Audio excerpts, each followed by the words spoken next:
네, 안녕하세요. 오늘은 초심자를 위한 AI로 학술자료 검색 시간이고, 저는 해당 교육을 담당하고 있는 가톨릭대학교 성인교정도서관 이승재 한사입니다. 아마 이 교육을 들어오신 분들은 대부분 뭐 AI에 관심이 많으시거나, 또는 이제 검색을 관련해서 이제 내가 어떤 부분들로 AI를 활용할 수 있을까라는 궁금증도 많이 있으셨을 것 같아요. 그리고 이제 학기가 시작되면서 대부분 이제 새로운 이제 학기를 시작하면서 연구나 학습을 하시는 분들 중에는 내가 어떻게 이제 자료를 검색하고 시작을 해야 되는가라는 의문점에서 이제 오신 분들도 있으실 겁니다. 현재 도서관에서 학술 자료 검색은 크게 두 개로 나눠서 교육을 하고 있는데, 첫 번째 사례는 이렇게 AI로 관련된 학술 자료 검색을 진행을 하고, 그 다음에 다음 달에는 펀메드를 중심으로 하긴 하는데, 펀메드를 검색을 하면서 현재 AI 검색과는 어떤 차이점들이 있는지 그런 걸 좀 비교를 해드리고 있습니다. 그리고 또 그 다음 달에는 다시 또 AI로 학술 자료 검색을 하고 있는데, 아마 오늘 교육 자료가 이제 배포가 오늘 당일날 이제 오후 늦게 되는 이유는 AI는 계속 업데이트가 되다 보니까 제가 항상 AI 교육 자료는 거의 당일날 늦게 항상 드립니다. 그래서 저도 계속적으로 업데이트를 최대한 해드리고 가장 최신 정보를 이제 드리려고 하고 있어서 이제 이런 것들 좀 참고해 주시면 되겠습니다. 현재 AI와 관련해서 뭐 학술 관련된 부분들로 좀 이슈가 되는 것들은 뭐 이런 거 한번 볼까요? 지금 요거는 이제 조금 시간 됐는데 챗GPT에서 레이텍스를 가지고서는 논문을 쓸 수 있는 형태가 되기 때문에 이게 지금 이제 레이텍스 폼이 그러니까 워드 폼은 아닌데 여기서 우리가 이렇게 클릭을 하면서 뭐 구문을 작성을 자동으로 시킨다거나 또는 이미지 같은 경우도 이제 변환을 할 수 있다. 그래서 다이어그램 같은 경우도 내가 이제 입력한 이미지를 갖고 이렇게 내가 손으로 지금 그린 거죠. 손으로 그린 이미지를 가지고 오픈을 하게 되면은 그다음에 이거를 그려달라. 뭐 이제 하겠죠. 그래서 이렇게 이제 하게 되면 싱킹 하고서는 결과물로 이제 보여주게 됩니다. 그래서 이제 이런 것들을 이제 코드를 짜가지고 이제 벌써 이제 컴파일링을 시키게 되면은 이제 안으로 이제 녹아서 들어오게끔 되어 있죠. 그래서 이렇게 지금 보이시죠? 이렇게 들어오게끔 되어 있습니다. 물론 이제 이런 작업들은 이제 우리 쪽 분야보다는 이제 수학 쪽 이런 쪽에 좀 많이 쓰게 될 것 같아요. 그래서 이렇게 좀 하는 것들이 이제 5.2 버전 이게 벌써 1개월 전이고요. 그다음에 최근에 이제 나온 거는 이제 이렇게 인터랙티브 러닝이라고 그래가지고 그래서 이제 우리가 수학 같은 경우를 이제 볼 때나 이제 물리 같은 거 볼 때도 이게 눈으로 보면서 이제 내가 수학 숫자를 변환을 시키면은 이게 어떤 식으로 변한다라는 것들을 이제 볼 수 있게 됩니다. 뭐 피타고라스 정리 뭐 이런 것들부터 해가지고 좀 더 시각화해서 이런 작업들을 눈으로 볼 수 있게 학습 도구로 인터랙티브 러닝이나 학습 도구로 볼 수 있게 이런 게 나왔습니다. 그다음에 제미나이 같은 경우는 이제 잘 아시다시피 이제 챗GPT는 자체적으로 이제 엑셀이나 이제 이런 것들을 연동을 시켰는데 제미나이는 자체 생태계 내에서 아예 다 연동을 시켜버렸습니다. 그러니까 갖고 있는 독스랑 그다음에 스프레드시트, 그다음에 슬라이드까지 다 해가지고 다 그것들 다 통합을 시켜버렸어요. 그래가지고 지금 보시는 것처럼 내가 한 번 넣으면은 지금 이렇게 독스에서 다 작업을 해주고 있고 그래서 작업된 것들을 가지고서는 다시 또 슬라이드에서 내가 작업을 해주신다라고 하게 되죠. 물론 지금의 예시는 이제 뭐 여행과 관련된 부분, 여행 계획을 짜는 데서 이런 식으로 슬라이드로 다 만들어주는 것. 그 다음에 이걸 가지고서는 이제 우리가 스프레드시트에서 또 작업하는 것들 필요한 것들 그러면은 작업해라라고 하게 되면은 수도 갖고 오고 그래서 이렇게 만들어지는 대시보드 자체에 만들어지는 거예요. 점점점 이제 사람이 뭔가를 짜고 작업하는 일들이 점점 줄어들고 있는 상태인 것 같고 이런 식으로 뭔가 통합의 형태로 해서 가고 있는 것 같습니다. 물론 이제 조금씩 멀티모달 쪽으로도 가기도 하고 있는데 그러니까 이런 흐름들을 자꾸만 좀 보시면 좋습니다. 아 어디까지 가고 있지? 뭐 이런 이것도 되려나 하는 것들이 좀 계속해서 구현이 되고 있거든요. 그래서 이제 그런 것들 좀 보시면서 오늘은 좀 포커스는 이렇게 일반적으로 쓰는 일상적으로 쓰는 것보다는 학술 활동에서의 AI라는 부분으로 좀 포커스를 둡니다. 그래서 우리가 도서관 같은 경우는 아무래도 연구자분들이 학술 활동을 하시면서 논문을 써가는 쭉 전반적인 과정들에 있어서 주제를 선정하고 자료를 검색하고 결과를 수집 요약하고 글을 쓰시고 그다음에 출간을 하시고 그런 것들이 이제 실제로 출판물로 나오게 되고 이 과정들을 같이 옆에서 서포트를 계속 해 나가는 게 도서관이거든요. 도서관은 그 옆에서 계속 그 단계별로 그 다양한 서비스들을 도서관 홈페이지를 통해서 제공을 하고 있습니다. 그래서 그런 전반적인 과정에서 AI와 관련된 도구들을 좀 살펴보는 게 2번부터 5번까지 될 거고 마지막에는 AI와 관련된 윤리 부분들까지 좀 검토를 간단하게 하고 종료하도록 하겠습니다. 2025년 12월 달에 이제 발표된 대학교원 연구윤리 인식 수준 조사입니다. 이거는 매년마다 하고 있는데요. 네, 그 중에서 여러 가지 자료들 중에서 요거는 이 아래쪽에 한국연구재단의 클에에서 이제 보시면은 전체를 다 보실 수 있습니다. 생성형 AI 부분은 좀 발췌를 했습니다. 그래서 연구 활동에서 어떻게 쓰고 있는가라고 했을 때 확실히 조금 더 비중이 많이 올라가 있는 상태예요. 작년들보다. 그리고 특히나 문법 단어 검토 등 윤문에 관련돼서는 95.76%가 거의 엄청나게 다들 사용하고 있다라고 하고 있습니다. 그리고 제가 네모박스 친 부분은 사용하고 있다라는 부분이 50% 이상 되는 부분만 내용으로 쳐놨어요. 물론 그 이외의 분야들, 뭐 연구 문제 생성들도 사용은 하고 있고 다 하고 있습니다. 그래서 보시되면 거의 전체 과정에서 거의 다 쓰고 있다라고 보시면 될 것 같아요. 물론 자주 쓰는 영역이고 자주 쓰지 않는 영역들이 있고 이렇게 됩니다. 그 다음에 이런 AI를 쓰면 어떻게 얼마나 유용한가라고 했을 때 확실히 연구 수행 부담의 경감이나 연구 수행 작업 속도를 향상시킨다라는 부분들에 있어서 좀 더 포커스를 두고 사용들을 하고 계십니다. 이런 식의 것들로 연구 형태가 이렇게 이루어지고 있죠. 물론 지금 현재는 이거 자체는 이제 전 주제 분야의 연구자들 대상으로 조사를 한 거기 때문에 뭐 의학 쪽에만 맞춰져 있지는 않긴 하겠지만 그래도 이러한 전반적인 분위기를 갖고 있다 정도 보시면 될 것 같습니다. 그래서 실제로 그 AI를 주제로 하는 논문의 수도 엄청나게 증가를 했다고 합니다. 네이처에서 발표된 이 논문 자료를 보시게 되면은 결국은 AI로 인해서 개별 연구자들의 논문 생산성과 피인용 수가 발전하게 됐고 경력 발전도 좀 폭발적으로 가속화가 됐다라고 합니다. 그래서 실제로 AI를 가지고 주제를 활용한다거나 이런 AI 주제를 가지고 하는 사람들이 논문 출판량도 많고 인용의 수도 훨씬 더 많아지는 형태가 되고 있고요. 그러다 보니까 이제 학계 전체에서는 아무래도 조금 더 주제가 조금 좁아지는 이런 형태나 주제가 좀 편중되는 현상들이 있는데 그래도 이런 AI라는 주제를 쓰게 되면은 아무래도 좀 더 달콤하게 조금 더 어셋도 더 높아질 수도 있고 이런 부분들이 되겠죠. 그래서 지금 이 밑에 있는 그래프들도 보게 되면은 뭐 머신러닝부터 딥러닝 그다음에 지금 현재는 제너레이티브 AI, 생성형 AI까지 쭉 넘어오는 과정들에서 논문이 얼마큼 이렇게 늘어나는가라고 봤을 때 이제 기하급수적으로 증가를 하고 있고 특히나 메디신 분야가 요 색상이거든요. 보시면 엄청나게 증가를 했죠. 그래서 아무래도 계속해서 증가할 수밖에 없는 영역이 될 것 같습니다. 자, 그래서 이제 이렇게 이제 AI를 다루는 연구자들, 그리고 AI 자체를 연구하는 이런 자체로 완전히 이제 시대가 이 자체에 포커싱이 많이 되어 있는데, 그럼 우리가 이제 AI를 어떤 것들을 내가 활용을 해서 내 작업을 해야 되는가라고 했을 때, 선생님들은 이제 대부분 챗GPT, 제미나이, 뭐, 펄플레시티 뭐 이런 것들 이제 떠올리게 됩니다. 근데 그런 도구들만 있다라는 거를 아닌 걸 알고 계세요. 이제 아무래도 쭉 이제 시대가 지나오다 보니까 지금에 와서 이제 대부분 AI 교육을 들으러 가보시면 아시겠지만 AI란 무엇인가 이런 것부터 시작 안 합니다. 이미 다들 알고 있다고 생각을 하거든요. 그래서 이제 그런 부분은 차치하고, 그다음 뭐 예전에 뭐 챗GPT 가입 방법 뭐 이런 거 처음에 많이 했었거든요. 근데 지금은 안 합니다. 예, 그런 거 다 필요 없어요. 다들 하시고 있기 때문에.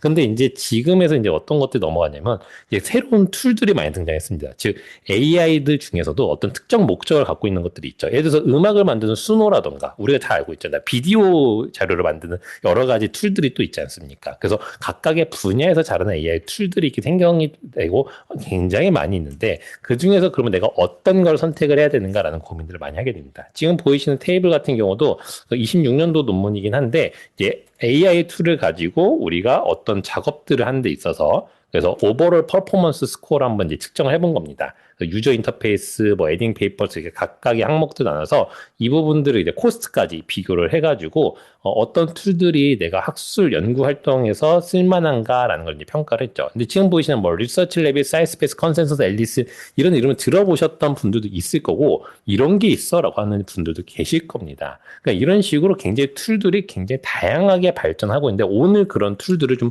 소개를 드리는 시간이다라고 보면 될 것 같습니다. 그래서 이렇게 연구자분들이 이제 AI에 대해서 점점점 내가 활용을 하고 하다 보면은 챗GPT 하나면 끝나겠지라고 생각하다가 어느 정도의 한계성이나 이런 부분들을 만나게 되면은 다른 도구들도 만나게 되거든요. 그러면 이제 그 다른 도구들 잘하는 것들을 보게 되는데 그러면 이제 그러면서 여러 가지 고민들이 생깁니다. 일단 첫 번째는 이런 다양한 도구들, 물론 우리가 뭐 생성형 AI 기본적인 제너럴한 것부터 해서 어떤 특정 목적을 만들고 있는 것들을 어떻게 좀 사용하면 좋을 것인가. 그리고 그 결과에 이제 가 무결성한지를 어떻게 검증할 것인가는 되게 고민들을 많이 하는데 이 부분은 이제 우리가 프롬프트를 좀 잘 작성해 가면서 가면 되겠습니다. 그리고 무결성을 검증하는 방법들은 우리가 사실상 이제 기본적인 지식 그리고 출처를 잘 탐색하는 것들, 확인하는 것들 작업이 필요하거든요. 그래서 이런 부분들을 오늘 좀 같이 설명을 드릴 거고, 두 번째, 연구 분야에 특화된 도구도 무엇이고 워크플로우 내가 어떻게 잡아가면 좋을까라고 했을 때 연구 단계마다 좀 사용할 AI 툴들을 좀 선택해 나가면 좋습니다. 그래서 이것도 오늘 좀 같이 한번 보도록 할게요. 그다음에 하시다 보면 이제 점점 가이드라인에 대해서 좀 많이 물어보시게 됩니다. 그러니까 내가 AI를 어느 선까지 써도 되는가라는 거에 대해서 이제 많이 궁금해 하시는데 그런 규정들을 좀 검토를 해보고 그다음에 관련된 가이드라인들을 좀 살펴보고요. 네 번째, 나의 연구 데이터를 안전하게 보호하면서 사용할 수 있는가라고 하는데 이런 부분들도 내가 어떻게 내 정보를 보호하면서 쓸 수 있는지까지 한번 이렇게 네 가지 정도로 오늘 같이 좀 살펴보도록 하겠습니다. 그래서 AI 시대는 사실은 이제 중요한 역량이라고 이제 나오는 요 카드 뉴스에 보게 되면은 질문을 하고 결과를 검증하는 능력이 굉장히 중요하다고 합니다. 그래서 질문을 하려면 내 자체가 이 분야에 대한 지식, 기본적인 지식이 있어야 되겠죠. 기본적인 지식 없이는 질문이 어려우니까요. 그다음에 나온 결과를 검증할 수 있는 것도 당연히 내가 지식을 갖고 있어야 됩니다. 그렇기 때문에 우리가 AI한테 그냥 질문하고 답을 받고 그 답을 가지고 그냥 쓰고 이런 상태로 쓰면은 아무래도 근거 수준도 떨어지고 신뢰도도 떨어지고 할루시네이션이 엄청나게 되겠죠. 그래서 이런 부분들을 좀 생각하면서 진행하시면 되겠습니다. 그러면 이런 부분들을 내가 잘 하려면 어떻게 될까? 바로 프롬프트를 잘 작성을 해야 되는데 이 프롬프팅 가이드 같은 거는 예전부터 쭉 왔습니다. 지금 보이시는 것도 2024년 4월 달에 나왔던 가이드 제가 캡처해놨는데 물론 계속 업데이트 되고 있고 뭐 이제 오픈AI 같은 경우는 이제 쿡북도 있고 제미나이도 있고 클로드도 있고 다양하게 이제 가이드 프롬프트 가이드는 각각의 웹사이트를 만들어서 계속해서 보여주고는 있습니다. 물론 그런 프롬프트 가이드가 되고 이제 엔지니어 이제 코드 엔지니어들을 위해서 만들어진 것들이 많지만 그것들을 쭉 봤을 때 우리가 알고 있는 이제 여러 가지 다양한 프롬프트에 대한 다양한 가이드를 보게 되면은 결국은 원하는 일을 구체적으로 차근차근 입력을 해주면 됩니다. 그러니까 내가 AI한테 명령을 줄 때는 얘가 나의 의도를 파악할 것이야 라는 것도 굉장히 중요해요. 요새는 AI들이 그걸 파악해 나가기 시작했습니다만 그 이전에 결국은 내가 어떤 것들을 질문할지를 정확하게 전달만 해주면 됩니다. 즉 AI를 막 이제 대학교에 입학을 한 석사 1학년생이라고 두고 생각을 하고 그분한테 내가 어떤 연구를 시켜야 된다라고 했을 때 하나부터 열까지 다 설명을 해줘야지만 그대로 수행이 되게 되겠죠. 수행을 아예 못하는 경우는 아닌데 내가 어떻게 명령을 주냐에 따라서 정확하게 캐치를 하고 수행할 겁니다. 그래서 그렇게 생각을 하고 명령을 주면 됩니다.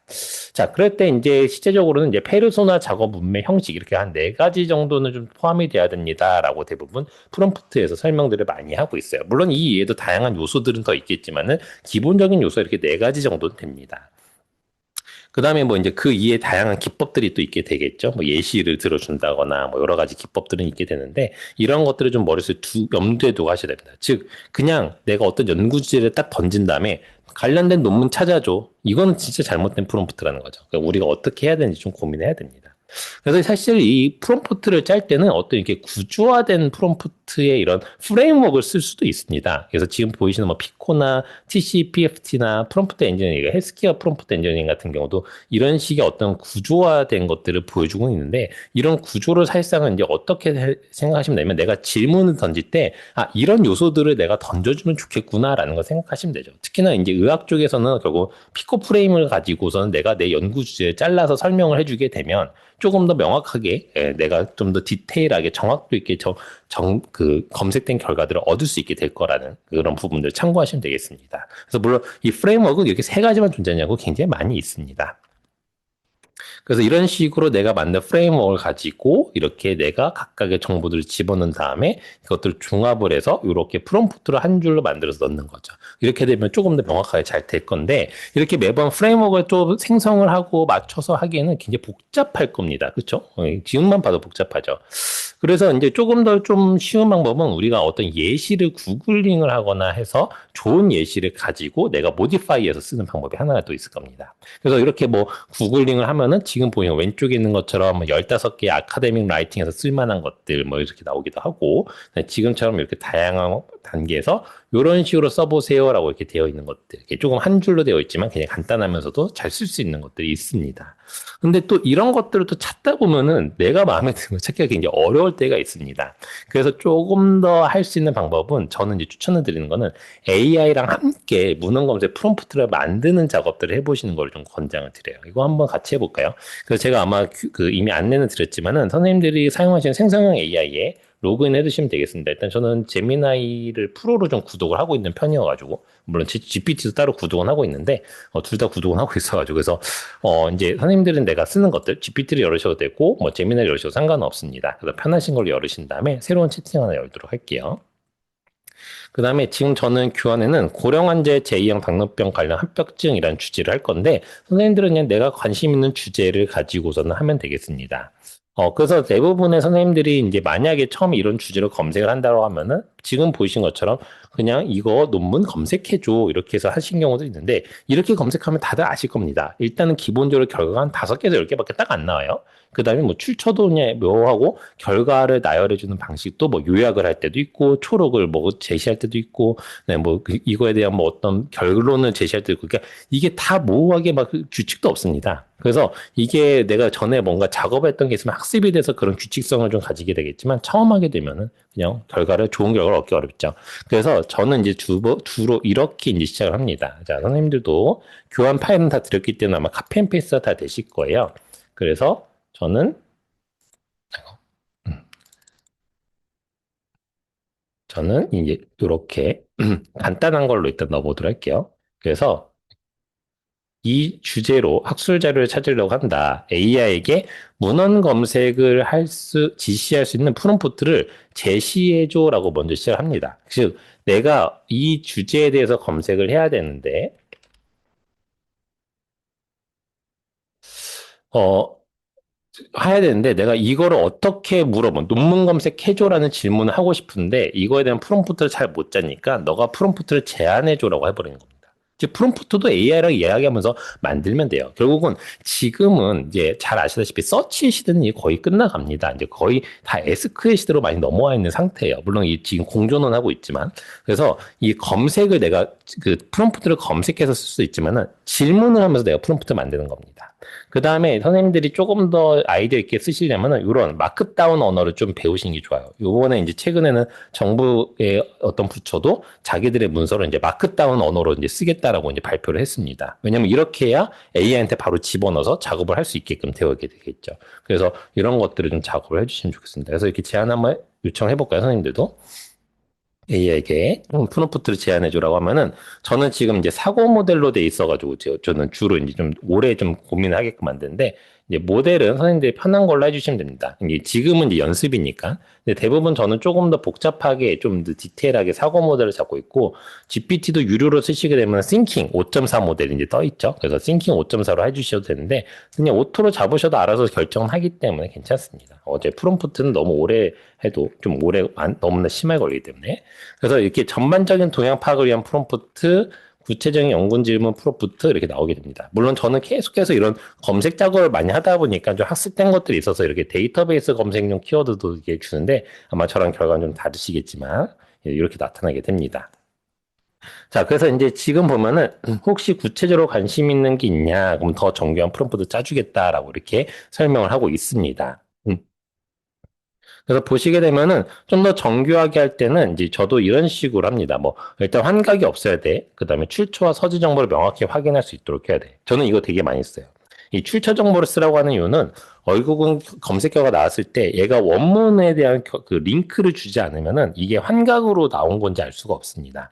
그러니까 자체적으로 생성한 건지 알 수가 없죠. 그래서 무조건 출처를 달라고 합니다. 그래서 저는 무조건 이렇게 서지 정보부터 해서 DOI나 링크를 꼭 달라고 해요. 그러면 그 링크를 눌러본 다음에 반드시 내가 받은 결과 실제 결과 훑어보면서 이 받은 결과가 맞는지를 확인을 해봅니다. 그래서 이렇게 확인되지 않은 정보는 추정하지 말라고 해야 합니다. 그 다음에 하나 못하는데 정확한 검색을 위해서 내가 추가로 제시할 조건이 있으면은 함께 알려달라고도 제시를 합니다. 그래서 이렇게 조금 더 명확하게 하는 것들도 정교하게 하는 것들도 한번 써보시면 좋아요. 그 다음에 여기서 만약에 내가 한 단계 더 업그레이드해서 가겠다라고 하게 되면은 아예 검색 결과 자체에 대한 평가를 AI한테 시킬 수도 있습니다. 지금 보신 것처럼 이건 좀 간단하게 짜놓긴 했는데 검색 결과마다 연관성, 근거수준, 오류가 연관성을 이제 확률 점수로 좀 제시를 해달라고 합니다. 그다음에 그 점수의 이유, 평가 이유도 좀 설명을 해달라고 한 다음에 이렇게 해서 하게 되면은 자기가 이제 논문을 검색을 하고 이 논문은 주제 연관성이 몇 점이고요. 근거 수준 몇 점이고 오류 과정 가능성이 몇 점입니다. 그래서 이거는 실제로 연구에 채택을 하셔도 되고 참고문은 채택하지 않았으면 좋겠습니다라는 결과들을 우리가 확인할 수도 있습니다. 그래서 AI에게 아예 그 결과까지 평가를 시킬 수도 있게 되겠죠. 그래서 이런 식의 작업들이 가능하게끔 되어 있습니다. 그래서 이렇게 이제 내가 작업이 됐을 때는 작업이 이렇게 프롬프트 이런 식으로 이렇게 해서 계속 대화를 하다 보면 프롬프트가 이제 완성이 될 거예요. 한번 제 것도 한번 마저 완성을 시켜볼까요? 그래서 저는 그냥 특정 합병증 없이 진행할게. 그리고 현재 상태로 문헌 검색을 위한 프롬프트를 먼저 제시해줘. 저도 조금 시간 오래 걸리니까 좀 빠른 모델 바꿔서 다시 시작할게요. 자, 그래서 세 가지를 제출했습니다. 그래서 지금 여기 보시면 이렇게 프롬프트가 나왔어요. 어. 자, 이런 프롬프트를 내가 그냥 만들려고 하면 만들 수는 있겠죠? 근데 이렇게 대화를 하면서 하면은 뭔가 내가 놓치는 부분들을 더 발견할 수도 있게 되고, 앞전에 말씀드렸던 제가 뭐 확률 점수나 이런 것들 더 제시하면 이제 더 풍성해집니다, 프롬프트가. 자, 근데 이 다음에 이제 우리가 해야 될 작업이 뭐냐? 이렇게 프롬프트가 하나 정도 완성이 됐으면은, 그 다음에 해야 될 작업이 뭐냐면은 프롬프트를 점검을 해야 됩니다. 왜냐면 AI는 결국은 지금 제가 요청한 대로 생성은 했어요. 그러면은 그게 무조건 확정적인 답은 아닙니다.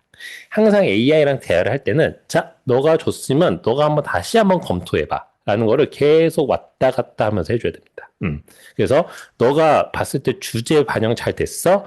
AI가 이해하기 쉬워? 출처랑 서류 정보 확인서 조건 포함됐어? 다시 한번 검토해라는 걸 해야 됩니다. 그럼 이런 검토를 우리가 내릴 때 어떻게 될까요? 아까 전에 말씀드린 질문하기 영역입니다. 굉장히 이거를 내가 검토를 잘 해야 됩니다. 즉 이걸 읽어보고 내가 여기서 뭐가 누락됐다라는 거를 체크를 하고 캐치를 해낼 수 있어야 돼요. 그게 굉장히 중요한 능력이 됐습니다. 요즘 시대에는.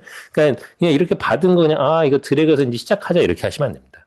그래서 이렇게 저는 이 프롬프트를 이렇게 붙여놓고 아까 교환에 있던 것처럼 검토를 이제 한번 시켜볼게요. 검토를 한번 시켜보도록 하겠습니다.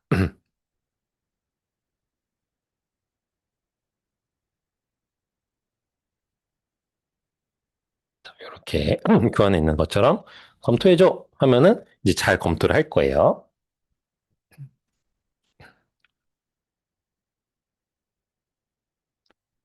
보시나요? 스스로 평가를 하면서 자기 스스로에게 자기가 만든 프롬프트에 별점을 주면서 평가를 하게 되고 있습니다. 물론 이렇게 뭐 별점을 줄 때도 있고요. 뭐 그때그때 좀 다르긴 한데요. 이렇게 평가를 해줍니다. 그 다음에 자기가 알아서 수정된 프롬프트도 제안해 줍니다. 그래서 이렇게 해주게 돼요. 그래서 이렇게 이제 해주고 그러면은 1단계 프롬프트를 먼저 실행해 보겠어요? 라고 이렇게 합니다. 그래서 그러면 이제 그다음에 이제 실제로 우리가 그 교환해 있는 것처럼 점검한 프롬프트를 가지고 실제로 입력해서 검색을 수행하면 됩니다. 검색을 수행해 주시면 되세요. 한번 수행을 해볼까요? 검색 수행해 하면 됩니다. 이거 제가 이렇게 프롬프트 이제 이렇게 하다 보면은 간혹가다 존댓말로 하시는 분들이 있는데 그 예전에 연구인데 그 존댓말로 하는 것과 그냥 이렇게 명령식으로 하는 거에 결과나 수행 능력의 차이가 좀 있었다고 합니다. 그래서 실제로 AI한테는 이렇게 수행해, 뭐 해, 이렇게 지시하면 되세요. 명확하게 지시만 해주면 됩니다. 자, 그러면 이렇게 해서 지금 나왔습니다. 자, 지금 보시면 이렇게 나왔는데 이 아티클에 대한 링크가 있죠? 링크를 누르면은 당연히 그 아티클에 대한 원문 볼 수 있는 어떤 사이트나 이런 폰매드 사이트로 넘어가야 되겠죠. 그래서 여기서 원문을 받아서 제가 이 논문이 괜찮은 건지를 확인할 수 있어야 됩니다. 즉 이렇게 원문 링크가 있어야 돼요. 안 그러면 지금 이 논문을 얘가 만들어서 제시해 준 건지 알 수가 없죠. 그래서 이렇게 있을 때 그 링크를 눌러서 열리는지 꼭 확인을 해보시고 그 다음에 확인해 주셔야 됩니다. 지금 같은 요 링크는 지금 눌렀는데 이렇게 나왔죠? 그래서 지금 다시 한번 얘를 검색을 시켜보면 지금 아마 링크가 이렇게 나오죠. 뭔가 잘못된 것 같죠? 그래서 이런 식이 나오면은 이제 다시 한번 재확인을 시켜야 됩니다. 근데 나름 이렇게 이게 요약을 했어요. 선정 문헌들도 이게 요약을 했습니다. 핵심 분석을 해서 문헌 3, 5번을 통합해서 요약을 했다고 하네요. 이런 식으로 나오게 됩니다. 자, 그러면 이제 이렇게 이제 나와서 이렇게 분석도 하고 요약도 됐어요. 그럼 이게 끝일까요? 아닙니다. 그러니까 얘는 벌써 이제 뭐 논문 요약, 뭐 전문 요약해 줄까요? 서론 작성할까요? 막 이러고 있는데 이러지 않습니다. 그러면은 자, 그다음에 뭐냐면 이 결과를 한 번 더 또 검토를 시킵니다. 아까 프롬프트도 검토하기 쉽겠죠? 그래서 반드시 이렇게 한 번씩 검토를 한 번씩 돌려야 됩니다. 그래서 다시 한번 검토를 하고 가능하면 서로 다른 관점에서 비판적으로 다시 평가를 해달라고 하면 됩니다. 그러면은 이렇게 해서 가는 거예요. 그래서 AI와 사람이 있을 때 사람이 질문을 던지고 AI 답변을 하면은 다시 또 검토를 시키고 그럼 검토된 결과를 결국은 사람이 점검을 해야 됩니다. 사람이 점검을 꼭 해야 돼요. 아까 전에 보여드린 것도 계속 링크도 확인하시고 원문도 훑어보시고 하셔야 하는 작업이 필요합니다. 그래서 이렇게 해서 점점점 정교하게 작업을 해나가시면은 우리가 보통 AI한테 문헌을 검색할 때 아까처럼 요 주제에 관련된 논문 검색해줘라고 하는 것보다는 훨씬 더 길게 작업은 되지만 훨씬 더 좋은 결과들을 얻을 수 있게끔 되어 있습니다. 검증도 더 잘 되어 있고요. 자, 그 다음에 이제 저는 조금 더 나아가서 어떤 작업까지 가냐면은 그 앞전에 마지막 슬라이드 보면은 다른 관점에서 비판적으로 다시 평가해줘라고 했잖아요. 저 이거 평가할 때 프롬프트 뭐 쓰냐면요. 요거 씁니다. 이게 예시예요. 프롬프트 예시. 여기서부터 여기까지가 프롬프트입니다. 그러니까 자, 너 지금까지 결과를 가지고 서로 다른 관점에 비판적으로 다시 평가할 거야. 아래 프롬프트에 따라서 평가해라고 해서 여기서부터 쭉 다 복사해 붙여놓은 겁니다. 지금 보시게 되면은 저는 어떻게 했냐면은 3명의 전문가를 불러냈습니다. 그래서 1번, 2번, 3번의 전문가들은 각각의 노인병 전문의, 내분비내과 전문의, 이비인 통계 전문가를 불러냈어요. 그리고 이들의 관점들에 따라서 이 연구들을 각각의 논문 1번에 대해서 검토를 할 때 이렇게 3명에 대한 검토를 하고 종합평가를 내라. 그리고 베스트핏과 워닝에 대해서 설명을 해라. 라고 설명해 놨습니다. 이렇게 되면은 굉장히 다양한 관점에서 검토를 하고 결과를 줄 수밖에 없게 되겠죠. 그래서 이런 식으로 많이 하고 있습니다. 그래서 요새 이제 에이전트를 많이 보셨던 이제 분들, 그래서 오픈클로 같은 거 이제 많이 요새 뉴스에 나오는데 그런 거 막 보시면 이제 아시죠? 막 이렇게 화면에 막 각각의 태스크 담당자가 있어서 태스크 담당자가 서로 막 이야기하고 서로 비판하고 막 이렇게 하는데 그런 역할을 주는 겁니다. AI한테 역할을 부여해서 이런 것들을 하게끔 만들어 주면은 굉장히 좋은 결과가 또 나오게 됩니다. 그래서 이런 것들도 한번 아이디어로 가져가셔서 활용해 보실 수 있도록 제가 붙여놨으니까 한번 써보시면 좋을 것 같아요. 아니면 이제 이걸 그대로 쓰셔도 되시고 이거를 복사해서 붙여넣거나 캡처 한 다음에 이런 프롬프트 아이디어가 있는데 이거를 나도 활용하고 싶어. 어떻게 활용하면 좋을까? 이러면 또 제시해 줍니다. 그렇게 해주시면 되세요. 자, 그러면 이제 또 검색을 해볼 건데 검색은 논문 작성 관련된 툴들을 좀 소개를 해주기 때문에 의료 현장의 AI는 안 다루고요. 교육은 이제 일단 무료 버전이 되는 것들까지만 진행합니다. 그래서 이제 그 부분을 보시면 되겠고 그 다음에 어떤 도구를 구독을 하면 제일 좋아요라고 하시는 경우가 있는데 그건 이제 저자가 직접 판단을 하셔야 되시고 그 다음에 오늘 소개하는 웹사이트는 제가 뭐 광고를 받거나 이런 건 없습니다. 그냥 저는 사서기 때문에 이러한 도구들이 있어요라고 안내를 드리는 거니까 한번 소개를 받아보시면 좋을 것 같습니다. 그래서 이제 제가 이런 교육을 하면은 어떤 모델을 사는 게 제일 좋아요. 그러니까 제미나이 사요, 챗GPT 사요, 클로드 사요를 제일 많이 들었거든요. 근데 이때는 사실은 생성형 AI 모델은 너무 빠르게 변화하고 있어서 어떤 성능 순위로만 보기에도 굉장히 어렵습니다. 그러니까 뭐가 제일 좋아요를 항상 제일 물어보시는데 사실은 나한테 맞는 걸 사시는 게 제일 좋아요. 나한테 맞는 걸 구독하시면 좋은데 그럼 어떻게 하느냐? 챗GPT로 무료로만 써보다가 또 이제 제미나이로 무료로만 써보다가 답이 막 나오겠죠? 막 이렇게 대화를 하면서 결과가 아까 전에 뭐 그런 게 나오는데, 내가 마음에 드는 결과들이 나오는 곳들이 있을 거예요. 그런데 이런 것들은 어떤 게 그럼 평가를 해야 되냐가 첫 번째, 예를 들어서 내가 주로 쓰는 작업을 해보는 겁니다. 그냥 일상적인 질문이 아니고 내가 주로 목적을 두는 것들. 뭐 예를 들어서 우리가 지원하는 거는 학술적인 글쓰기에서 쓸 거니까, 그러면 이런 부분들을 평가를 해보는 거죠. 그 다음에 출처 서지 정보가 명확하게 계속해서 잘 제시가 되는지를 확인해보고, 사용하기 편한가? 예를 들어서 내가 쭉 작업한 것들을 야, 너 이거 다 작업이 끝났으니까 워드 파일로 생성해. PDF로 내보내줘. 뭐 이런 걸 시켰는데 잘 하는지 안 하는지. 그 다음에 이제 무료로도 그냥 써도 되면 그냥 무료로 쓰면 되는데 하다 보면 대부분 사용 횟수를 제한을 시키거나 고급 모델을 못 쓰게끔 제한하는 기능을 좀 제한하는 경우도 생깁니다. 그러면 내가 이거 더 쓰고 싶은데라는 생각 들면 그걸 구독하시면 돼요. 그다음에 마지막 연동성이 되게 중요한데요. 내가 쓰는 환경이 중요합니다. 내가 쓰는 환경이 MS 관련된 환경들이에요. 그럼 MS와 잘 호환되는 모델을 써야 됩니다. 구글 모델을 쓰고 있어요. 구글 환경을 쓰고 있어요. 그러면 당연히 제미나이 쓰면 훨씬 더 편하게 되겠죠. 그러니까 예를 들어서 이번에 이제 오픈 AI에서 쓰고 있던 코덱스 같은 경우도 MS에 관련된 앱을 이번에 이제 출시를 해줬거든요. 근데 그 전까지는 맥밖에 없었습니다. 그래서 이제 맥 환경에서만 그걸 쓰고 있었던 뭐 이런 것들이 있어요. 그래서 그런 환경들이 굉장히 중요합니다. 그래서 사실 모델의 성능 순위는 지속적으로 이런 뭐 리더보드나 이런 걸 통해서 막 바뀌는데 계속 바뀌어요, 이게. 엄청나게 바뀝니다. 뭐 서로 1등, 2등, 3등 막 계속 바뀌기 때문에 이거는 참고용도지 사실상은 내가 이런 5가지 기준 정도로 평가를 해 나가면서 무료로 막 써보다가 양쪽으로 막 다 써보다가 마음에 드는 게 있으면은 그때 구독 누르고 좀 써보시면 됩니다. 뭐 참고로 제가 최근에 만난 교수님은 계속 GPT를 쓰시다가 최근에 제미나이로 바꾸셨대요. 그래서 제가 제미나이 바꾼 날에 GPT 5.4 버전이 나왔거든요. 교수님 5.4 버전 나왔습니다. 그랬더니 바꿨는데 약간 이렇게 당황하십니다. 물론 근데 제미나이도 계속 버전업이 되고 있으니까 뭐 크게 문제는 없어요. 그러면 이제 일단 먼저 챗GPT를 쓰신 때, 그러면 챗GPT를 만약에 내가 쓴다면 작업 모델 뭐 써야 돼요로 또 이렇게 하십니다. 작업 모델이라는 건 아까 여기 보시면 아시겠지만, 이렇게 내가 여러 가지 모델을 선택을 할 수 있죠. 그래서 이렇게 레거시 모델까지 선택이 가능하게끔 되어 있는데, 뭐 써야 되나요? 이렇게 해서 제가 좀 정리를 해놨습니다.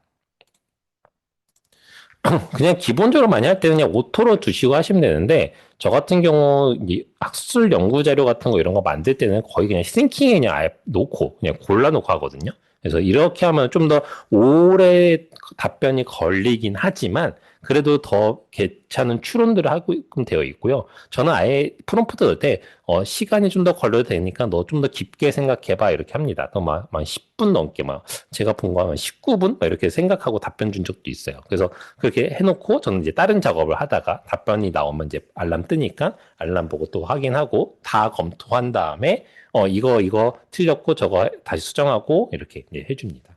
그래서 실제로는 이제 오픈AI 조금 더 이제 고급 단계로 가신 API를 쓰시는 분들은 오픈AI에 이제 리서치 모드라고 아예 있습니다. 근데 요 리서치 모드 잘 보게 되면은 계획을 수립시키고 검색을 추적하고 모순 해결 및 통합의 3단계를 무조건 진행하게끔 되어 있는데 아까 이게 우리가 프롬프트 짤 때 이런 단계를 거쳤잖아요. 그렇죠? 검색을 지키고 다시 잘못된 거 있으면 너가 평가하고 수정해. 그렇죠? 그다음에 나중에 결과들 중에서 통합하고 그러니까 가장 최적의 것들을 꺼내. 뭐 이런 것들이 시켰던 것들이 있기 때문에 그런 부분들. 그다음에 여기 리서치 모델은 반드시 출처를 무조건 표기하게끔 사이테이션 정보를 무조건 표기하게끔 강제시키고 있습니다. 예, 그런 것들을 이제 하고 있는 것들도 있습니다. 그래서 이렇게 할 때는 이런 작업들이 가능합니다.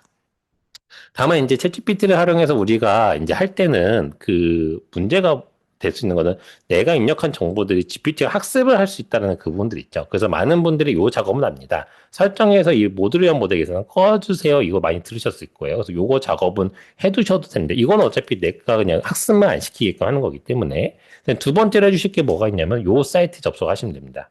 요 사이트 접속하시면 이런 사이트 나오는데 여기서 이 메이크업 프라이버시 리퀘스트를 하시고 이메일 어드레스를 입력하게 되는데 요 이메일 어드레스는 내 그 GPT 아이디 GPT에 입력된 아이디를 넣는 거예요. 그래서 여기다가 GPT 아이디만 넣고 선택은 Do not train on my content를 하셔야 됩니다.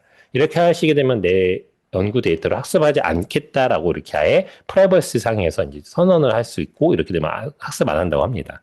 근데 이게 진짜 100%안 할까라고 하면은 사실 저도 잘 모르겠습니다. 그러니까 오픈 AI는 이렇게 설명을 하고 있고 여기까지 하시면은 절대 학습하지 않습니다. 그러니까 첫 번째 설정 아까 앱에서 설정하는 거 하나, 설정 메뉴에서 하는 거 하나, 두 번째 이 사이트에서 하는 거 하나. 이렇게 두 가지를 다 해두시면 되거든요. 전 두 가지 다 해놓고 쓰고 있는데. 근데 어쨌든 결국은 서버에 한번 갔다 올 테니까라고 생각하고 있는데, 그래도 일단 이렇게 해두고 나면은 나중에 내가 이렇게 선언했는데 너네가 내 거 왜 학습했어? 이렇게 좀 이야기라도 할 수 있게 되겠죠. 그 다음에 제미나이 같은 경우는 두 가지 방법이 있는데요. 첫 번째는 여기 새 채팅 옆에 임시 채팅을 쓰는 방법이 한 가지가 있고요. 두 번째는 여기 사이트로 접속을 하시게 되면은 활동 기록 보관인데 사용 안 하시게 되면은 내 기록을 잠깐 채팅을 잠깐은 저장을 했다가 합니다. 근데 채팅을 저장하는 이유는 뭐냐면은 이 기존에 내가 대답했던 것들 연속적으로 해서 이제 가게끔 되어 있어서 그래요. 그래서 아마 제미나이의 개인 AI, 그러니까 그 GPT도 마찬가지고 제미나이도 마찬가지고 내 개인 설정을 할 수 있잖아요. 나는 어떤 사람입니다. 뭐 이런 거 설정하는 것들. 그래서 그런 것들을 하실 수는 있는데, 예. 근데 요것들 자체도 아마 개인 정보를 묻어서 가는 부분들이 있기 때문에 그래서 가능하시면 뭐 그런 설정도 안 해두셔도 됩니다. 요거 개인별 맞춤 AI라고 있거든요. GPT도 똑같이 있어요. 그러니까 나만의 AI를 좀 특화시켜서 쓸 수 있게끔. 그래서 내가 주로 하는 작업들에 대해서 이렇게 답을 해줬으면 좋겠어. 뭐 이런 것들을 막 넣을 수 있거든요. 근데 이런 것들을 이제 상세하게 설정해 두시면은 이제 조금 더 커스터마이징 돼 있는데 그래서 이 채팅들도 그래서 그 연관성을 지어서 그걸 가지고 답을 해주지만 사용 안 하면 또는 기록을 삭제하게 되면은 72시간 동안만 있고 그 전에가 없어집니다. 그래서 계속 그냥 처음처럼 하기 때문에 이렇게 좀 참고하시면 되세요. 근데 이렇게 하시면 이제 개인정보를 학습하지 않는다라고는 되어 있습니다. 그 다음 혹시나 제미나이 for 구글 워크스페이스 라이선스나 AI 프로 for 에듀케이션 라이선스 쓰시면은 요거는 진짜 아예 학습을 안 한다고 아예 선언을 하고 있어요. 구글에서. 그래서 요런 걸 혹시 쓰고 계시면, 요 환경에 쓰고 계시는 분들이 있으시다고 하면은 뭐 굳이 이런 설정 안 하시고 쓰셔도 될 것 같습니다. 자, 그러면 다시 GPT에 들어와서, 그러면 이제 이렇게 이제 개인 설정을 하시고 작업을 하시다 보면 분명 환각 현상들이 생길 거예요. 근데 환각 현상이 잘 생기는 사람들은 이런 경우입니다. 그러니까 실제 검색 없이 답을 할 때가 있어요. 그래서 그냥 자기 내부 패턴으로 답 생성할 때 있거든요. 그래서 그냥 없는 놈은 그럴듯하게 이제 제시할 때, 그 다음에 지리가 모호하고 비현실적으로 구체적일 때는 이제 또 가짜 결과 만듭니다. 왜냐면 못 찾거든요. 그 다음에 서지 정보 검증하라고 안 하면은 무조건 이상한 거 나옵니다. 그래서 이런 세 가지 경우를 이제 없애려고 하면 첫 번째는 학술 DB 기반으로 검색을 시키는 겁니다. 그러니까 아까 우리가 그 프롬프트를 짤 때 이제 그냥 검색해라고 했지만은 거기에다가 뭐라고 하면 되냐면은 단 펀메드 사이트에서 검색해라고 하면 펀메드의 검색 결과만 갖고 옵니다. 그러면 사실 펀메드에 등재된 것들만 갖고 오기 때문에 환각이 확 줄게 되겠죠. 두 번째, 출처를 꼭 표시해라고 합니다. 그래서 DOI나 링크를 함께 꼭 제시해줘. 이렇게만 넣어도 괜찮습니다. 그래서 그다음에 검색 범위 명확하게 지정하는 게 아까 말씀드렸던 이 부분이고 제시된 결과 다시 검증해라는 거는 너가 제시한 결과들이 실제로 있는 건지 한 번 더 확인해라고 합니다. 그다음에 또 한 가지 방법은 뭐가 있냐면은 너가 답이 없으면 없음이라고 답해라고 해주는 게 되게 중요합니다. 그래야지 이렇게 내부 패턴은 답을 생성 안 해요. 너가 이렇게 할 수 있는 부분들은 절대 생성하지 마라고 해주면 되겠습니다. 그래서 지금 요게 이제 되게 간단하게 구문을 짠 건데, 제가 여기 써놨어요. 23년 이후에 임상연구 논문 찾는데, 펀메드 결과를 바탕으로 DOI와 PMI를 포함해서 표로 정리해줘라 했다면 이렇게 표로 결과를 줬고요. 이렇게 DOI랑 PMI들 이렇게 줬습니다. 그래서 여기 환각 현상이 없는지는 이제 요걸 링크를 눌러보면 검토를 하고, 아래 보면 근거 링크 해가지고 펀메드 이렇게 링크를 다 붙였어요. 이게 펀메드 이렇게 써있는 게 링크죠. 누르면 다 펀메드 세트합니다. 4개 확인하니까 다 맞았어요. 잘하고 있습니다. 자, 그래서 이제 이 환각 현상을 왜 유의를 하셔야 되냐면은 이게 그 3월 6일자에 리트렉션 와치에 나온 기사인데 그 도서관 사서가 이제 논문 자료를 검토를 하다 보니까 이게 다이제스티브 디지즈 앤 사이언시즈라는 스프링거 네이처 그 저널이거든요. 저널의 논문을 보다 보니까는 그 총 14개가 존재하지 않는 참고문헌 목록을 본 겁니다. 그러니까 다 아마 GPT가 할루시네이션을 쓴 거겠죠. 네, 그래서 이 에러를 보고 했었습니다. 그러니까 이런 식으로 이제 유명한 저널들도 이렇게 되는 경우들이 있어요. 물론 저도 이제 실제적으로 연구자분들의 논문 형식 검토나 레퍼런스 검토들을 이제 진행을 하고 있는데 하다 보면은 저도 못 찾는 레퍼런스 생기는 경우는 생깁니다. 저도 거의 10년 넘게 레퍼런스만 찾아온 사람인데도 불구하고 그래서 왜 못 찾지라고 보면은 제가 진짜 끝까지 다 찾아봤거든요. 근데 못 찾는 게 하나에 뭐 20개 레퍼런스 있으면 그중에 6개 넘게 뭐 이런 식으로 있을 때가 있습니다. 그러면 대부분 다 이 경우에 GPT로 만들어서 환각 현상 때문에 그렇습니다. 근데 그 연구자분들은 대부분 GPT가 어떤 이런 문구를 주고 거기에 레퍼런스 주니까 그냥 그대로 갖고 오신 경우도 대부분이실 텐데 없어요. 예, 그래서 그거를 때문에 아까 제가 말씀드린 대로 꼭 이렇게 링크와 원문을 확인하고 원문을 훑어보면서 내가 인용한 내용이 정말 이 논문에 있는지를 보셔야 됩니다. 굉장히 중요해졌어요, 요새. 이런 기사가 떴으면은 이제 모두가 이거에 대해서 아마 경각심을 갖고 이제 주의 깊게 보기 시작할 겁니다. 자, 그러면 이제 이렇게 우리가 앞전에 있는 것처럼 논문을 검색시키는 방법들을 이렇게 주면은 뭐 아티클들을 이렇게 주게 되겠죠. 그래서 뭐 이제 우리가 아까 수량은 선택을 안 했어요. 근데 뭐 10개 줘, 20개 줘 이렇게 뭐 그걸 맞춰서 주는데 나는 그런 거 말고 이게 좀 전반적으로 좀 많이 한 번에 많은 양을 좀 수집을 해서 전체적인 흐름이나 전체적으로 보고 싶어라고 하면은 챗GPT의 심층 리서치를 쓰면 됩니다. 요 메뉴는 어딨냐면은 GPT에 들어가셔서 요 더하기 기호를 누르시고 여기에 보시면 심층 리서치라고 있고요. 무료 버전은 이게 횟수가 제한이 되어 있을 거고요. 유료 버전도 이게 예전에도 횟수 제한이 있었는데 여기 표시가 안 되는데 아마 횟수 제한이 좀 있을 겁니다. 심층 리서치를 선택을 하고 그 다음에 진행을 해주시면 되세요. 이렇게 하시면 되고 옆에 앱이나 사이트는 내가 원하는 것들을 선택을 해주시면 됩니다. 나는 특정 사이트에서 펌메드에서만 찾았으면 좋겠어. 뭐 이런 식으로 선택도 가능하고요. 뭐 어떤 내가 갖고 있는 구글 드라이브에 내가 갖고 있는 이미 논문 자료들이 있어? 그러면 그 연결해서 작업을 시켜도 됩니다. 그래서 이게 GPT는 조금 다른 외부에 드랍박스나 기터브 이런 것도 더 있고 더 연결해도 가능해요. 자, 이렇게 해서 이제 내가 이제 질문 던집니다. 근데 저는 일부러 이제 좀 짧게 넣어놨어요. 일부러. 그랬더니 이렇게 그냥 제가 했던 주제였으면은 처음에 이제 물어봅니다. 이런 것들을 좀 알려주면은 제가 좀 더 잘할게요. 라고 합니다. 그러면 제가 1번 뭐하고 2번 뭐하고 3번 뭐하고 4번 뭐 이렇게 간단하게 입력하고 시작하면 됩니다. 그러면 한 11분 정도 고민을 했대요. 그리고 출처는 14개를 하긴 했는데 검색은 192개를 했어요. 그래서 이 출처에 대해서 오른쪽에 이렇게 리스트업을 14건 해줍니다. 그리고 이 출처를 기반으로 굉장히 긴 형태의 글을 만들어주는데 이 글은 거의 뭐 서론부터 해서 결론까지 쭉 만들어줍니다.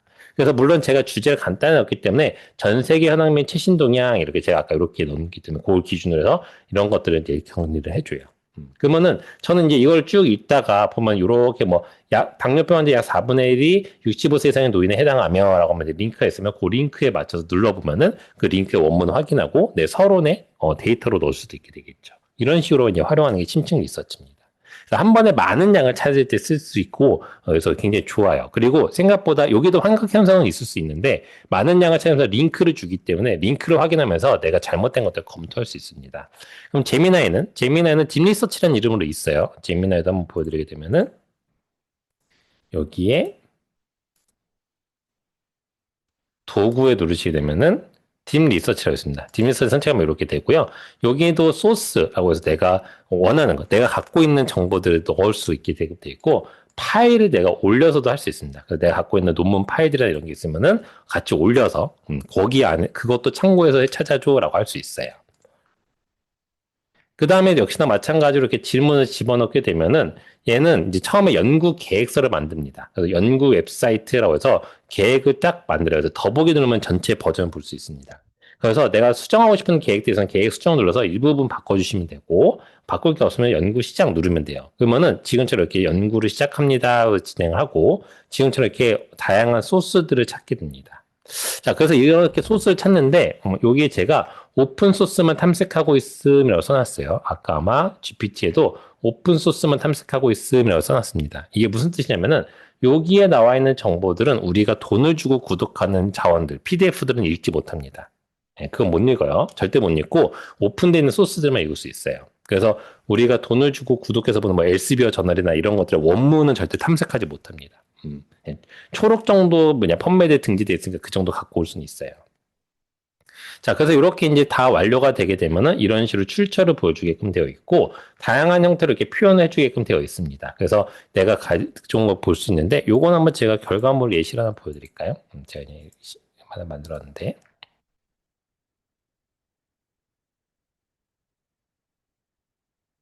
자, 여기 이제 딥리서치를 이렇게, 이제 제가 프롬프트 넣은 건 이렇게 길어요. 요건 이제 프롬프트를 이렇게 길게 찾게끔 이렇게 만들어줬고, 길죠? 이렇게 해서 명령을 주고, 연구 계획서를 세웠습니다. 이렇게. 연구 계획서를 1번부터 7번까지 세웠어요. 그냥 별다른 수정 없이 스타트 리서치를 시켰더니만은, 이제 검색된 결과가 이렇게 나왔어요. 잘 나왔죠? 그래서 이렇게 쭉 리스업이 되어 있고, 여기 클릭하면은, 이거는 여기 출처입니다. 하면 저 출처 눌러가면서, 이거에 정보들이 맞는지 이렇게 대조를 해가면서 보시면 돼요. 보시면 되고. 그 다음에 여기 있는 만들기를 통해서 다양한 것들을 만들 수 있는데, 제가 하나 만들어 놓은 게 일단은 웹페이지를 만들었어요. 웹페이지를 만들 때만 이렇게 만들어줬어요. 자, 웹페이지를 이렇게 만들었는데 보시게 되면은 이게 반응합니다. 여기 보면, 어, 셀렉티브 싱글 다 이렇게 누를 때마다 변환이 되죠. 그 다음에 이렇게 표도 만들어줬는데 여기도 이렇게 마우스 오버하면은 가까이 값들도 보여주고 있고요. 테이블도 만들어줍니다. 그래서 이렇게 내가 만들어놓은 딥리서치 결과 괜찮다라고 하면은 내가 어딘가서 발표를 할 때 그냥 요렇게 웹사이트 아까 거기서 웹페이지 만들기 누르면 되거든요.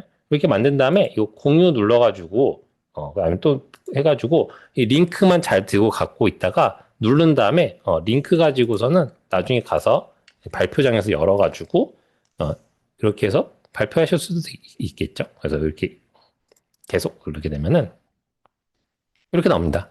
제가 발표하겠습니다. 이렇게 쭉 보면서 자 여기는 이렇고 이렇고 그렇습니다. 이렇게 설명이 가능하겠죠. 그 다음에 이제 또 하나 더 만들어 놓은 거는 이제 인포그래픽처럼 만들어 놓은 겁니다. 그래서 이렇게 되어 있고 여기는 인포그래픽이기 때문에 이렇게 이제 그림으로 이렇게 만들어져 있어요. 잘 만들어졌죠? 그러니까 이렇게 깔끔하게. 그럼 이런 것들은 어떻게 될까요? 잘 만들어졌으면 이렇게 스텝 1, 2, 3, 4 이렇게 나와 있으면은 캡처해서 써도 되겠죠? 이게 따가지고 써도 됩니다. 그래서 이런 것들을 가지고서 활용하실 수도 있게끔 되어 있을 거예요. 그래서 이런 식으로 조금 더 재미나이는 이렇게 좀 뭔가 변환을 시킬 수 있다라는 장점도 있습니다. 그 다음에 이제 또 한 가지 검색과 관련해서 할 수 있는 거는 구글 학술 검색 요새 들어가면 아마 실험실이라는 걸 보신 적이 있으실 거예요. 들어가자마자 실험실 이렇게 있고 왼쪽 상단에도 있는데 들어가면은 AI한테 질문하기 형식으로 바뀌었습니다. 요거 아직 베타 버전이긴 한데 한 번씩 써보시면은 기존에 구글 스칼렛 내가 키워드만 입력했는데 그냥 내가 이렇게 쭉 우리가 자연어 질문을 넣게 되면은 그에 대한 답들을 주고 있는데 한번 써보면 재밌을 것 같습니다. 그 다음에 이전에는 이제 제가 교육할 때 이런 도구들을 막 하나씩 화면을 보면서 같이 설명을 했는데 그러다 보니까 앞전에 설명드려야 될 프롬프트부터 해서 이런 내용들이 너무나 압축되다 보니까 금방 지나서 선생님들이 좀 어려워하셨어요. 그래서 지금은 프롬프트에 관련된 설명부터 좀 길게 드렸고 요거는 제가 이렇게 표로 정리하는데 여기에 있는 설명들을 보시면서 이 링크가 있으니까 한 번씩 클릭해 보시면서 한번 써보면 좋을 것 같습니다. 그러니까 무료로 사용이 다 가능해요. 그래서 무료로 한 번씩 써보시면 좋을 것 같고 그 다음에 무료로 안 되는 게 오픈 에비던스는 안 될 겁니다. 오픈 에비던스는 그 의사 면허가 있어야지만 계정을 만들고 쓸 수 있거든요. 나머지 뭐 구글 계정을 다 되는데 오픈 에비던스는 그 의사 면허가 있어야지만 쓸 수 있게끔 되어 있고 다른 것들과 가장 큰 차이점은 요 나머지 것들은 다 앞전에 말씀드린 오픈 소스만 학습을 하고 있는데 오픈 에비던스는 자마나 NEJM이랑 그 협약이 되어 있는 상태입니다. 그래서 그것들을 원문까지 학습을 해요. 그럼 요 중에서 좀 이제 화면을 보여주면서 펄플렉시티 같은 경우는 뭐 이런 식으로 아까 전 딥리서치 똑같이 하고 있고요. 컨센서스는 이렇게 피인용수 제공 같은 작업들도 좀 해주고 있고, 네, 사이스페이스는 우리가 검색을 하게 되면 이렇게 테이블 형태로 이게 결과를 자동으로 이렇게 해주게끔 되어 있고요. 그 다음에 이렇게 다양한 에이전트 갤러리로 해서 우리가 각각의 목적에 맞는 것들을 만들어 놓은 것도 있고, 오픈 에비던스는 여기 보이는 것처럼 NAGM, 자마, 와일리, 코크란 이런 정보들을 원문까지 학습을 해서 보여주는데, 무료로 사인인만 되면 무료로 쓸 수 있는데, 의사 면허가 있어야지만 아마 등록이 되실 겁니다. 그래서 이렇게 이제 드렸는데 요거는 한 번쯤 이렇게 클릭해서 이 중에 뭐 하나라도 꼭 한번 클릭해서 한번 보시기를 좀 권장을 드려요. 그러니까 현재의 검색을 위한 도구들이 굉장히 많이 등장을 하고 있는데 그 도구들이 어떤 모습까지 왔는지를 한번 내가 경험해 보시는 게 굉장히 중요합니다.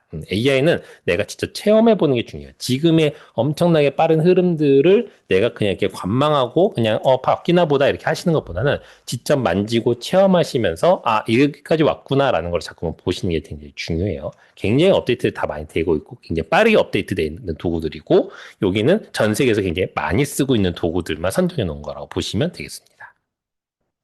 이렇게 검색만 하는 툴들이 있는 건 아니고요. 인용관계 기반으로 해서 분석해서 문헌을 탐색하는 도구들이 있습니다. 그러니까 우리가 어떤 핵심 논문 한두 편을 찾게 되면 그 논문과 연관된 논문을 찾고 싶을 때가 있잖아요. 그래서 그런 경우는 이런 후속 연구를 찾을 때 쓸 수는 있는데, 이거는 이제 최종 문헌 선정 전에는 이제 좀 원래 검증된 학술 DB에서 좀 보셔야 되세요. 이렇게 세 개를 해놨는데 이게 어떤 식이냐면은 이런 식이에요. 내가 찾은 핵심 논문을 가지고 맵을 그려줍니다. 인용관계 문헌을 보여줘요. 물론 이게 실제로 인용, 피인용 관계보다는 주제 연관성이 많은 것들도 보여줄 때도 있습니다. 그런 작업들이 가능해서 유사도에 관련돼서 이렇게 볼 수 있게 되어 있고, 이것도 똑같이, 리트맵스도 똑같이 이런 식으로, 그나마 이제 어떤 식으로 도식하라는 좀 차이가 있고요. 리서치 레빗 같은 좀 차이점은 여러 개의 논문을 한 번에 걸 수 있다라는 거, 이게 좀 차이점도 있습니다. 옵션도 많고. 그래서 세 가지 중에 한 번 정도 써보시면은, 재밌게 한번 확인하시 가능하실 것 같아요. 그 다음에 우리가 알고 있는 다양한 상용 데이터베이스도 AI를 결합은 하고 있는데, 아직까지는 이게 너무 요 상용 DB들이 항상 광고하는 건 뭐냐면은, 챗GPT는 엘세비어 논문 못 읽잖아요. 저희는 읽어요라고 하는 게 가장 큰 장점인데, 가장 큰 단점은 뭐냐면은, 챗GPT한테 우리가 대화를 하면 아까 그런 능력들을 보여주잖아요.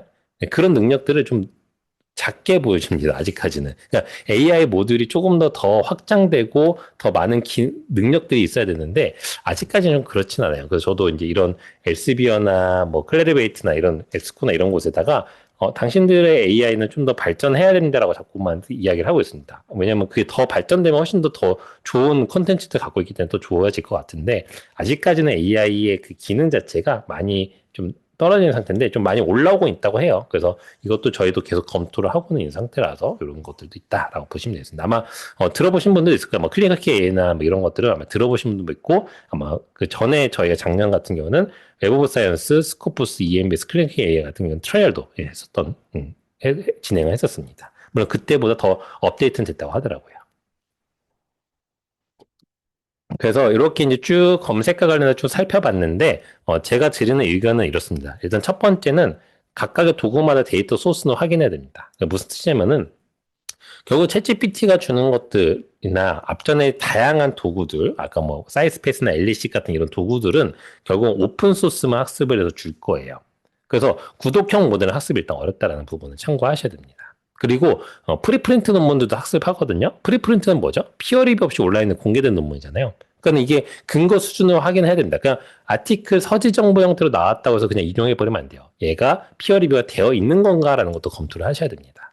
자, 그 다음에 왜 이 논문을 추천해 줄지도 점검을 해야 됩니다. 물론 뭐 이거는 도구마다 다 달라요. 뭐 주제 연관성 있으니까 좋겠지가 아닙니다. 이 기준이 다 다릅니다. 그래서 이거 기준은 다 다르기 때문에 그래서 이 부분을 좀 점검해 주셔야 되고 세 번째는 AI가 요약한 근거 정보는 최종 결론 절대 아니죠. 그래서 우리가 이 검토가 필요한 보조 정보일 뿐입니다. 그러니까 이게 어떤 우리가 막 메타 분석이나 체계적 고찰을 통해서 나온 결과값이 아니기 때문에 그래서 항상 원문을 좀 직접 확인하고 훑어보는 작업들을 꼭 해주셔야 됩니다. 그러니까 원문을 안 보는 시대는 아니에요. 무조건 보고 확인해 주셔야 됩니다. 그런 부분은 굉장히 중요하고 그다음에 오류와 함각 가능성은 늘 염두. 이건 무조건 나옵니다. 무조건 있기 때문에 이건 꼭 항상 체크를 해주셔야 된다라는 부분들 기억해 주셔야 되겠습니다. 자, 그러면 이렇게 쭉 설명드렸으니까 선생님들이 이제 그래서 AI로 검색을 하면 된다고라고 이렇게 갑자기 결론에 치달으시는 경우들이 생겨요. 근데 그런 게 아니라 AI 검색과 우리가 전통적으로 늘 해오던 학술 데이터 검색은 서로 좀 다른 영역이 있습니다. 그러니까 AI 검색은 좀 빠르고 직관적이에요. 근데 학술 데이터베이스 검색은 우리가 알고 있다시피 원문 자체를 검색을 하고 그래서 우리가 신뢰도가 굉장히 높게 되어 있죠. 그래서 AI 검색은 선생님들이 이제 주제를 탐색하는 좀 출발점에서 사용하면서 쭉 전반적으로 살펴본다고 하면은 이거에 대한 검증은 학술 데이터베이스에서 검색을 하는 겁니다. 그래서 지금 제가 각각의 항목들을 좀 나눴는데 AI는 접근성이나 주제 적합성을 판단하는 것들은 굉장히 잘해요. 근데 나머지 뭐 투명성이나 포괄성, 정확성이나 누락이나 오류, 할루시네이션 부분들은 좀 전체적으로 낮습니다. 그런 것들은 다 우리가 원래 알고 있던 데이터베이스 잘 해요. 그래서 이 두 개를 같이 가져가는 게 맞습니다. 그래서 아까 전에 보면은 제가 검색된 결과에서 링크 클릭해서 펀매도 화면 계속 봤잖아요. 넘어가서 계속 원문 화면 계속 보는 이유는 그렇습니다. 그래서 그러면 여기 앞전에 말한 학술 데이터베이스 그러면 어디서 봐요라고 하시는데 저희 도서 홈페이지에 로그인하시면은 상단 서치 메뉴에 데이터베이스 메뉴가 있습니다. 도서 홈페이지에서 보실 수 있게끔 돼 있고 총 84개의 DB가 지금 존재하고 있는데 너무 많잖아요. 그럼 여기서 뭐 봐야 돼요라고 하셔서 제가 좀 정리를 해놨습니다. 그래서 만약에 내가 국내 문헌들 위주로 좀 탐색을 해야 된다라고 하게 되면은 요 정도로 이렇게 보시면 될 것 같아요. 그래서 요런 특징들을 좀 살펴보시고 내가 필요한 것들을 가지고서 보시면 될 것 같아요. 그다음에 해외 정보 같은 경우는 요 테이블을 보시고 보시면 되는데 이 테이블을 보면서 내가 그러면 이 6개 중에 뭐 써야 되지라고 고민되시면은 일단 첫 번째 주제 분야를 보십시오. 내 주제 분야에 맞는 걸 픽을 하시고 두 번째 언제 검색해야 돼라고 했을 때를 보시고서는 선택하시면 됩니다. 이 순서대로 해서 여기도 이제 하나만 DB를 보시는 게 아닙니다. 왜냐면은 AI가 제시한 값들에서 어떤 논문이 있을 때 그게 무조건 다 펌매드 들어가진 않을 거예요. 펀메드에는 없고 EMBS에는 있고 뭐 이런 경우가 있을 겁니다. 모든 논문들이 다 펀메드에 새긴다는 건 아니기 때문에 그래서 이 DB들을 여러 개를 같이 보셔야 됩니다. 자, 그럼 지금까지 이제 검색을 잘 해왔어요. 그럼 검색되는 논문들의 개수가 굉장히 많겠죠? 그럼 이거를 내가 이제 수집을 해서 내가 갖고 있으면서 뭔가 정리를 하거나 이렇게 요약을 하거나 이런 작업들이 이제 들어가기 위해서 정리를 해야 될 텐데 되게 신기하게도 이거를 정리해 수집해라는 도구는 엔드노트로 해요. 그러니까 엔드노트가 여전히 그 도구를 하고 있습니다. 그래서 우리가 알고 있는 엔드노트, 뭐 조테르나 맨델의 무료로 쓰실 수도 있게끔 되어 있고요. 근데 엔드노트도 자체적으로 AI 기능은 탑재가 됐어요. 그래서 저희가 엔드노트 교육할 때 그 기능 안내를 드립니다. 다만 그 AI 기능은 사실상은 이제 로컬, 그 프로그램에 붙는 AI라서 기능이 좀 약해요. 그래서 PDF 자체를 가지고 대화는 할 수는 있게끔 되어 있는데 간단한 대화 정도만 가능합니다. 그래서 가능하시면 그냥 뭐 GPT한테나 제미나이한테 PDF를 붙여서 대화하는 게 훨씬 더 빠르게 되겠죠. 지금 오른쪽에 돌아가는 그림은 뭐냐면은 이 조테로라는 프로그램에 그 외부 API를 불러와서 그래서 챗GPT API 불러온 거거든요. 불러와서 여기 안에서 그냥 챗GPT랑 같이 대화하는 중인 겁니다. 그 대화하는 중인 건데 논문 일부분 캡처해서 이야기하면은 번역도 알아서 해주게끔 되어 있고요. 그 다음에 뭐 피겨 같은 거나 테이블 같은 거 붙여가지고 이거 분석해 뭐 이게 뭐야 이렇게 설명하면은 이게 다 알아서 코드로 만들어 주기도 합니다. 지금도 피겨 부분 클릭해서 이렇게 이거 설명해줘 이렇게 했더니만은 쭉 이제 디테일하게 설명을 하고 있죠. 이런 식의 외부 API를 불러오는 방식으로 조테로는 쓰고 있고 엔드노트는 자체적으로 AI를 탑재시키고 이렇게 서로가 좀 다르게 기능을 하고 있습니다. 마인드맵이나 지식을 정리하는 방식들은 뭐 코글이나 매피드 같은 마인드맵 프로그램도 굉장히 많고요. 요새 옵시디언도 많이 들어보셨을 거예요. 이것까지 쓰시는 분도 있을 건데 이렇게 정리가 가능합니다. 근데 노션도 굉장히 죄송합니다. 노션도 그러니까 오늘이 이제 발표가 되면서 대시보드가 엄청 잘 바뀌었습니다. 그러니까 노션도 계속 업데이트가 잘 되고 있어서 노션을 통해서도 정리는 가능하실 것 같아요. 그래서 이런 것들 작업이 가능하다는 거 참고하시면 되겠습니다. 그리고 요거 지금 조태로 요거 돌고 있는 거는 여기 밑에 있는 링크 통해서 보실 수 있으니까 참고하시고 싶으면 보시면 좋을 것 같습니다. 자, 그러면 이제 챗GPT 같은 경우에 검색을 했을 때 지금처럼 이렇게 제가 여기 검색을 한 결과거든요. 이게. 요거는 지금 보시면은 제가 검색 프롬프트를 집어넣을 때, 주제랑 결론 제한점도 설명해 주라고 하고요. 문헌의 적합도에 대해서 점수를 매겨달라고 이렇게 평가시킨 겁니다. 그래서 이렇게 나온 거예요. 링크 당연히 표시가 됐죠. 링크 다 눌러본 거예요. 그래서 이렇게 이제 논문이 테이블 형태로 이렇게 나왔다라고 하게 되면은 여기 이제 20편이 있었어요. 20편의 근거 요약표거든요. 이제 마지막 최종적으로 정리했던 건데 이거에 대해서 제가 20개 논문이 일단 엔드노트에 담고 싶었어요. 그러면 이거 어떻게 담아야 되죠? 이거 다 카피 앤 페이스트 할 수가 없잖아요. 그래서 제가 이렇게 하면 됩니다. 20개의 논문을 엔드노트 프로그램에 담을 수 있도록 RIS 포맷으로 파일을 생성해라고 해주면 됩니다. 그러면 이렇게 해줘요. 그 다음에 심지어는 이거 어떻게 불러가면 되냐면요. 이렇게 진행하시면 되세요라고 설명도 해줍니다.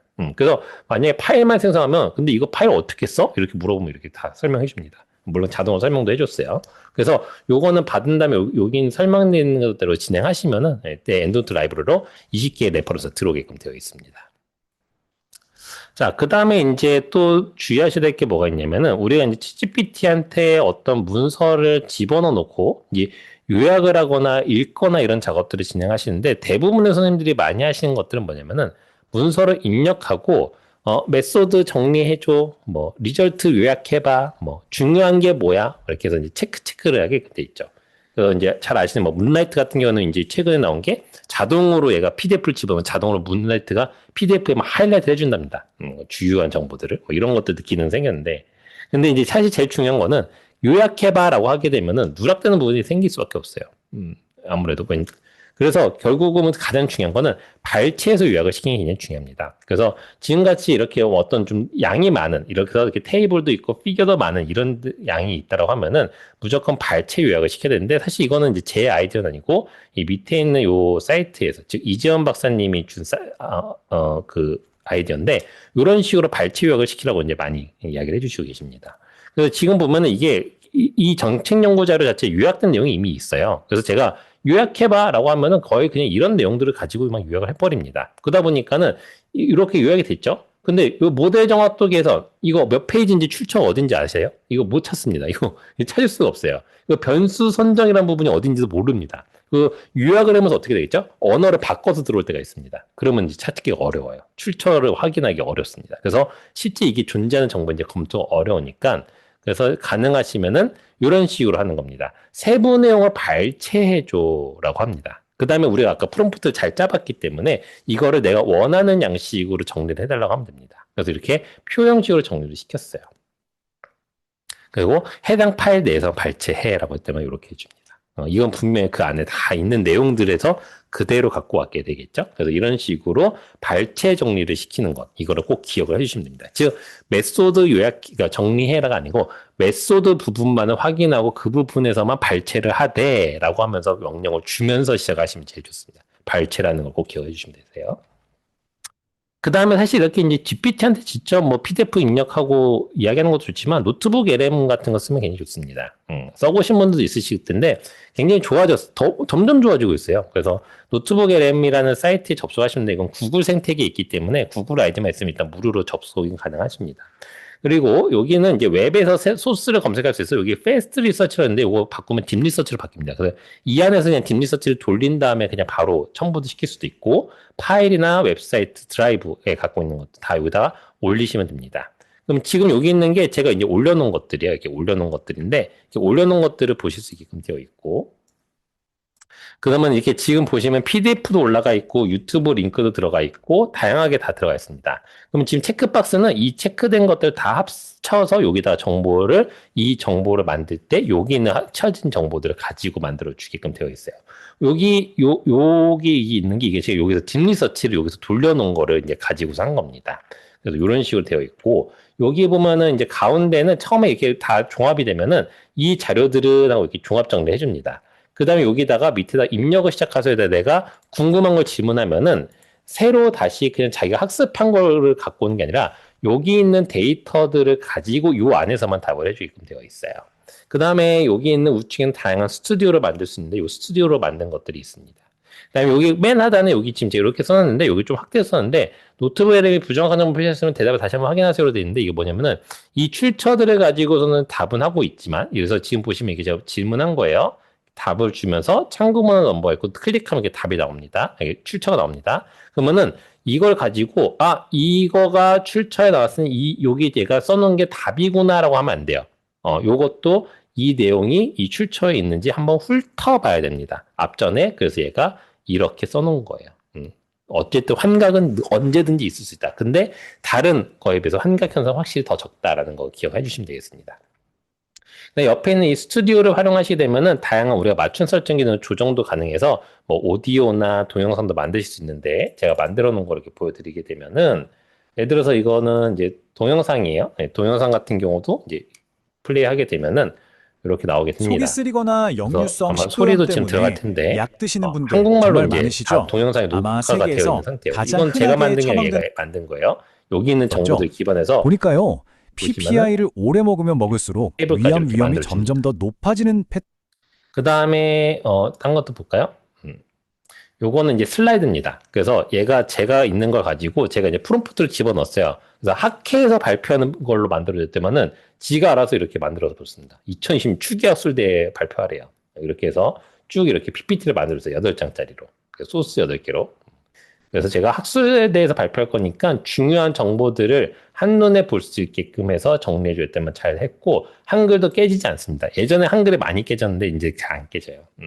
그리고 이거는 예전에는 이제 안 됐는데, 이게 다운로드가 가능하게끔 되어 있고, 파워포인트로 다운로드는 가능합니다. 다만 이게 파워포인트 다운로드 받으면 아직까지는 이게 이미지 한 장으로 다 해야 돼요.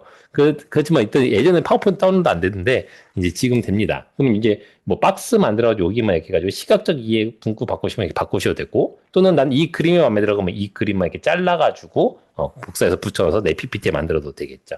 이런 식으로 활용이 가능해졌습니다. 요거는 이제 AI 오디오 오버뷰인데 이것도 아까 그 동영상처럼 이렇게 팟캐스트 형식으로 만들어줍니다. 제균 치료 후에 PPI를 장기간 썼을 때 위암 위험이 15% 증가한다고 나왔잖아요. 그리고 약의 용량이 늘어날수록 네, 그 위험도. 그래서 이런 게 AI 오디오 오버뷰는 어떤 식으로 많이 활용하냐면은 최신 논문들이 팍 하고 막 최신 정보가 막 등장했으면은 저기다 다 때려 넣습니다. 그 다음에 이거 오버뷰로 만들어서 이동하면서 듣는 거예요. 그러면 전반적으로 전체적인 내용들에 대해서 내가 빠르게 이해를 먼저 사전에 하고 내용들을 볼 수 있게 되겠죠. 요거는 이제 가지고 소스들을 가지고서 또 만들어 놓은 건데, 그래서 지금 계속 보여드리는 이유는 이런 게 가능하다는 겁니다. 이건 인포그래픽 만든 건데, 이거는 환자한테 환자 교육용으로 만들어졌지만 환자 교육용 자료 이렇게 만들었습니다. 인포그래픽으로 이런 식으로 만들기도 하고, 그 다음에 퀴즈도 만듭니다. 그래서 퀴즈는 제가 학생 입장에서 내가 이거를 보고 공부할 수 있게끔 만들어질 때면 이렇게 해줍니다. 그래서 퀴즈 만들어주고 힌트도 주면서 문제를 풀 수 있게끔 해줍니다. 그래서 여기 있는 것들 다 만들어 보실 수 있어요. 그래서 이렇게 눌러보시면 다양하게 쓰실 수 있게끔 되어 있습니다. 마인드맵도 가능합니다. 그래서 마인드맵을 하면은 이렇게 다 펼쳐서 보실 수 있게끔 되어 있어요. 그럼 마인드맵은 어떻게 활용할까? 이렇게 해서 지금 위험 발생 위험 연구가 이렇게 있죠? 요만큼 캡처해서 자른 다음에 GPT한테 넣고 이거 기반으로 새로운 연구 아이디어 만들어줘. 이렇게 연구 주제 만들어줘 하면 연구 주제 만듭니다. 우리가 분석을 다 해놨으니까 이런 식으로 활용이 가능합니다. 그래서 이런 식으로 노트북 LM은 굉장히 파워풀하게 쓰실 수 있기 때문에 뭔가 자료들을 보실 때 요새 이렇게 보시면 굉장히 좋아요. 그래서 최근에는 이제 그 스레드에도 뭐 여러 가지 이야기들이 있었는데 요새는 이 노트북 LM을 갖고 아예 크게 작업을 한다고 합니다. 그래서 예를 들어서 제가 본 자료를 잠깐 보여드리면은 그래서 한 학기 분량의 공부를 압축해서 한다고 합니다. 그래서 MIT 대학원생이 한 건데 교재 대부분은 이제 내가 공부를 한 학기를 공부한다면 교재 한 권을 올리게끔 생각하겠지만은 교재를 한 6권, 논문 15편, 그다음에 찾을 수 있는 강의 노트를 전부를 다 집어넣은 다음에 첫 질문을 뭐라고 하냐면은 이 분야의 전문가들이 공유하는 5가지 핵심 멘탈 모델은 뭐야? 라고 하고서는 요약해줘, 설명해줘가 아니라 그 멘탈 모델에서 교수들이 수년간 연구 끝에 제어하는 그 사고방식, 그러니까 교수들이 어떻게 생각해를 5가지 핵심 멘탈로 전문가들의 요약을 해줘라고 해버립니다. 그래서 이런 식으로 해서 시작을 하면서 그 분야의 전문가들끼리 의견이 갈리는 3가지 지점이랑 가장 강력한 논거들을 들어줘. 이런 식으로 해서 쫙 파악을 한다고. 이런 식으로 많이들 한대요. 이런 식으로 AI를 활용하면은 남들은 이제 하나씩 6권짜리 책을 막 다 보면서 그 이들의 관점을 분석하고 있을 때 이미 정리가 되어 있겠죠. 그래서 이런 아이디어를 이제 계속해서 보시면 좋습니다. 그럼 나도 한번 해볼까? 이렇게 생각하시고 직접 해보시면 재밌겠죠. 그래서 검색 결과를 수집하고 정리할 때는 적절한 툴을 활용하시면 시간은 굉장히 절약이 되고요. 그 다음에 많은 양의 자료 요약은 생성형 AI가 비교적 잘하는 부분입니다. 단순한 요약은 안 됩니다. 꼭 발췌한 뒤 요약을 해주시면 되겠고, 그 다음에 많은 자료 필요한 정보 추출할 때 노트북 LM 같은 도구 쓰시면 굉장히 좋아요. 왜냐하면 그 안에서만 또 정보를 주기 때문에. 그 다음에 표의 내용까지 잘 읽어내는 툴들을 쓰시면 좋습니다. 우리는 결국 테이블과 피겨들이 이제 구성이 되는 경우가 있으니까. 네, 이제 피겨까지 해석이 좀 반영이 되면 좋은데, 피겨 해석 자체는 아직까지는 막 엄청 잘 되고 있지는 않은 것 같아요. 그래서 점점 더 발전을 해야 될 것 같습니다. 그림 자체를 읽어내는 방식들. 자, 이제 이렇게 이제 내가 뭔가 분석이 다 끝났으면 이제 글을 쓰기 시작을 할 텐데, 글을 쓰는 도구들도 굉장히 많이 나와 있습니다. 네, 근데 이런 도구들이 대부분 많이 뭘 하냐면은 일단 첫 번째는 그래머 체커. 그러니까 우리가 이제 영문법 자체를 검토하는 작업들을 굉장히 많이 하고 있고요. 네, 패러프레이징 같은 작업들을 굉장히 지원을 많이 해줍니다.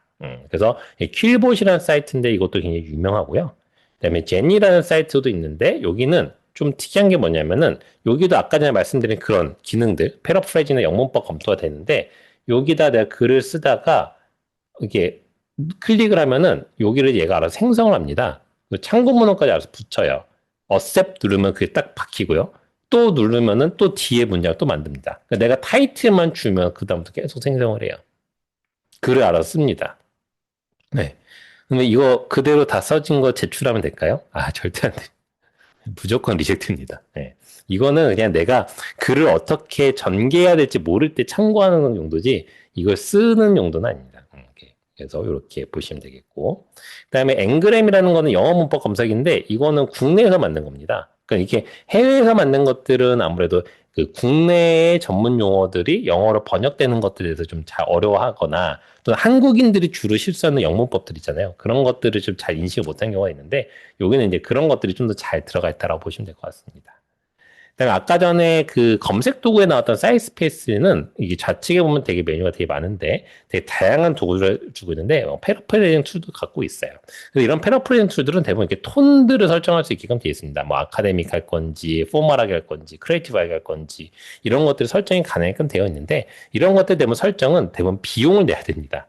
예, 그래서 내가 아카데믹한 걸 이렇게 써보시고 패러프레이징 하면서 어떤 도구가 좀 마음에 들게 패러프레이징을 하고 있는지를 좀 살펴보시고 그 다음에 내가 이 기능을 써야 됐다면 예, 구독하시면 되겠고요. 이거 뭐 그러면 제미나이나 GPT나 클로드는 못하나요? 다 합니다. 걔네들도 하는데 이제 그들한테는 이런 패러프레이징 툴이 아니기 때문에 뭘 해야 되죠? 프롬프트를 다시 넣어줘요. 그러니까 이거 넣고 패러프레이징 해 이게 아닙니다. 어떤 톤으로 해주고 길이와 베리에이션을 어떻게 해줘야 되고 그다음에 어떤 식으로 패러프레이징 했으면 좋겠고 이런 것들을 잘 넣어줘야 됩니다. 그런데 이런 툴들은 그런 프롬프트를 여기다가 다 심어 놓은 거예요. 그래서 이런 AI 툴들은 그러니까 우리가 알고 있는 기본적인 제너럴한 툴들, 아까 전에 말씀드렸던 그런 생성형 AI 툴들의 프롬프트를 다 녹여놓았다고 보면 됩니다. 그래서 이거를 비용을 받고 파는 거예요. 자기들이 다 그거를 이제 툴을 만들어 놓고 API 끌어와서 쓰는 거다 보니까. 자, 그 다음에 이제 우리가 잘 알고 있는 그래멀리 같은 경우도 영문법에 관련돼서 이제 특수하게 돼 있어서 이렇게 표시를 이렇게 점수화 시켜서 해주고 있고요. 그 다음에 우리가 잘 알고 있는 영문 교정 업체들도 AI 툴들을 많이 만들고 있습니다. 영문 교정 업체들이 휴먼 에디팅만 하진 않고요. AI 에디팅들도 하게끔 되어 있어서 에디티지 같은 이제 페이퍼 파일 같은 거 있는데 여기 우측에 보면은 영문 교정, 고쳐쓰기, 문장 제나 아까 막 글 만들어주는 거 있었죠. 문헌 검색도 해주고 번역도 해주고 이렇습니다. 그래서 이런 것들을 워드랑 같이 연동시켜서 쓸 수 있게끔 하고 있어요. 자, 그래서 이런 것들을 이제 사용하실 때 좀 주의할 게 뭐냐면은, 그러면은 내가 여기서 영문법 검토들이 다 가능하니까, 그럼 이걸로 가지고 영문법 검토한 다음에 제출하면은 되나? 라고 생각하는데, 사실 아직까지는 휴먼 에디팅에는 미치지 못합니다. 그래서 그 사람이 한 거랑 좀 많이 다르대요. 그래서 영문 교정 회사들도 그 이야기 똑같이 합니다. AI 툴은 내가 먼저 검토를 하는 형태로 하고, 그 다음에 결국은 만약에 인증서나 이런 것들이 필요하면은 휴먼 에디팅에 맡겨주세요라고 이렇게 이야기를 하고는 있거든요. 그래서 아직까지는 AI 에디팅만으로는 완벽하게 못합니다. 근데 이제 우리가 생각할 때 이렇게 할 수 있죠.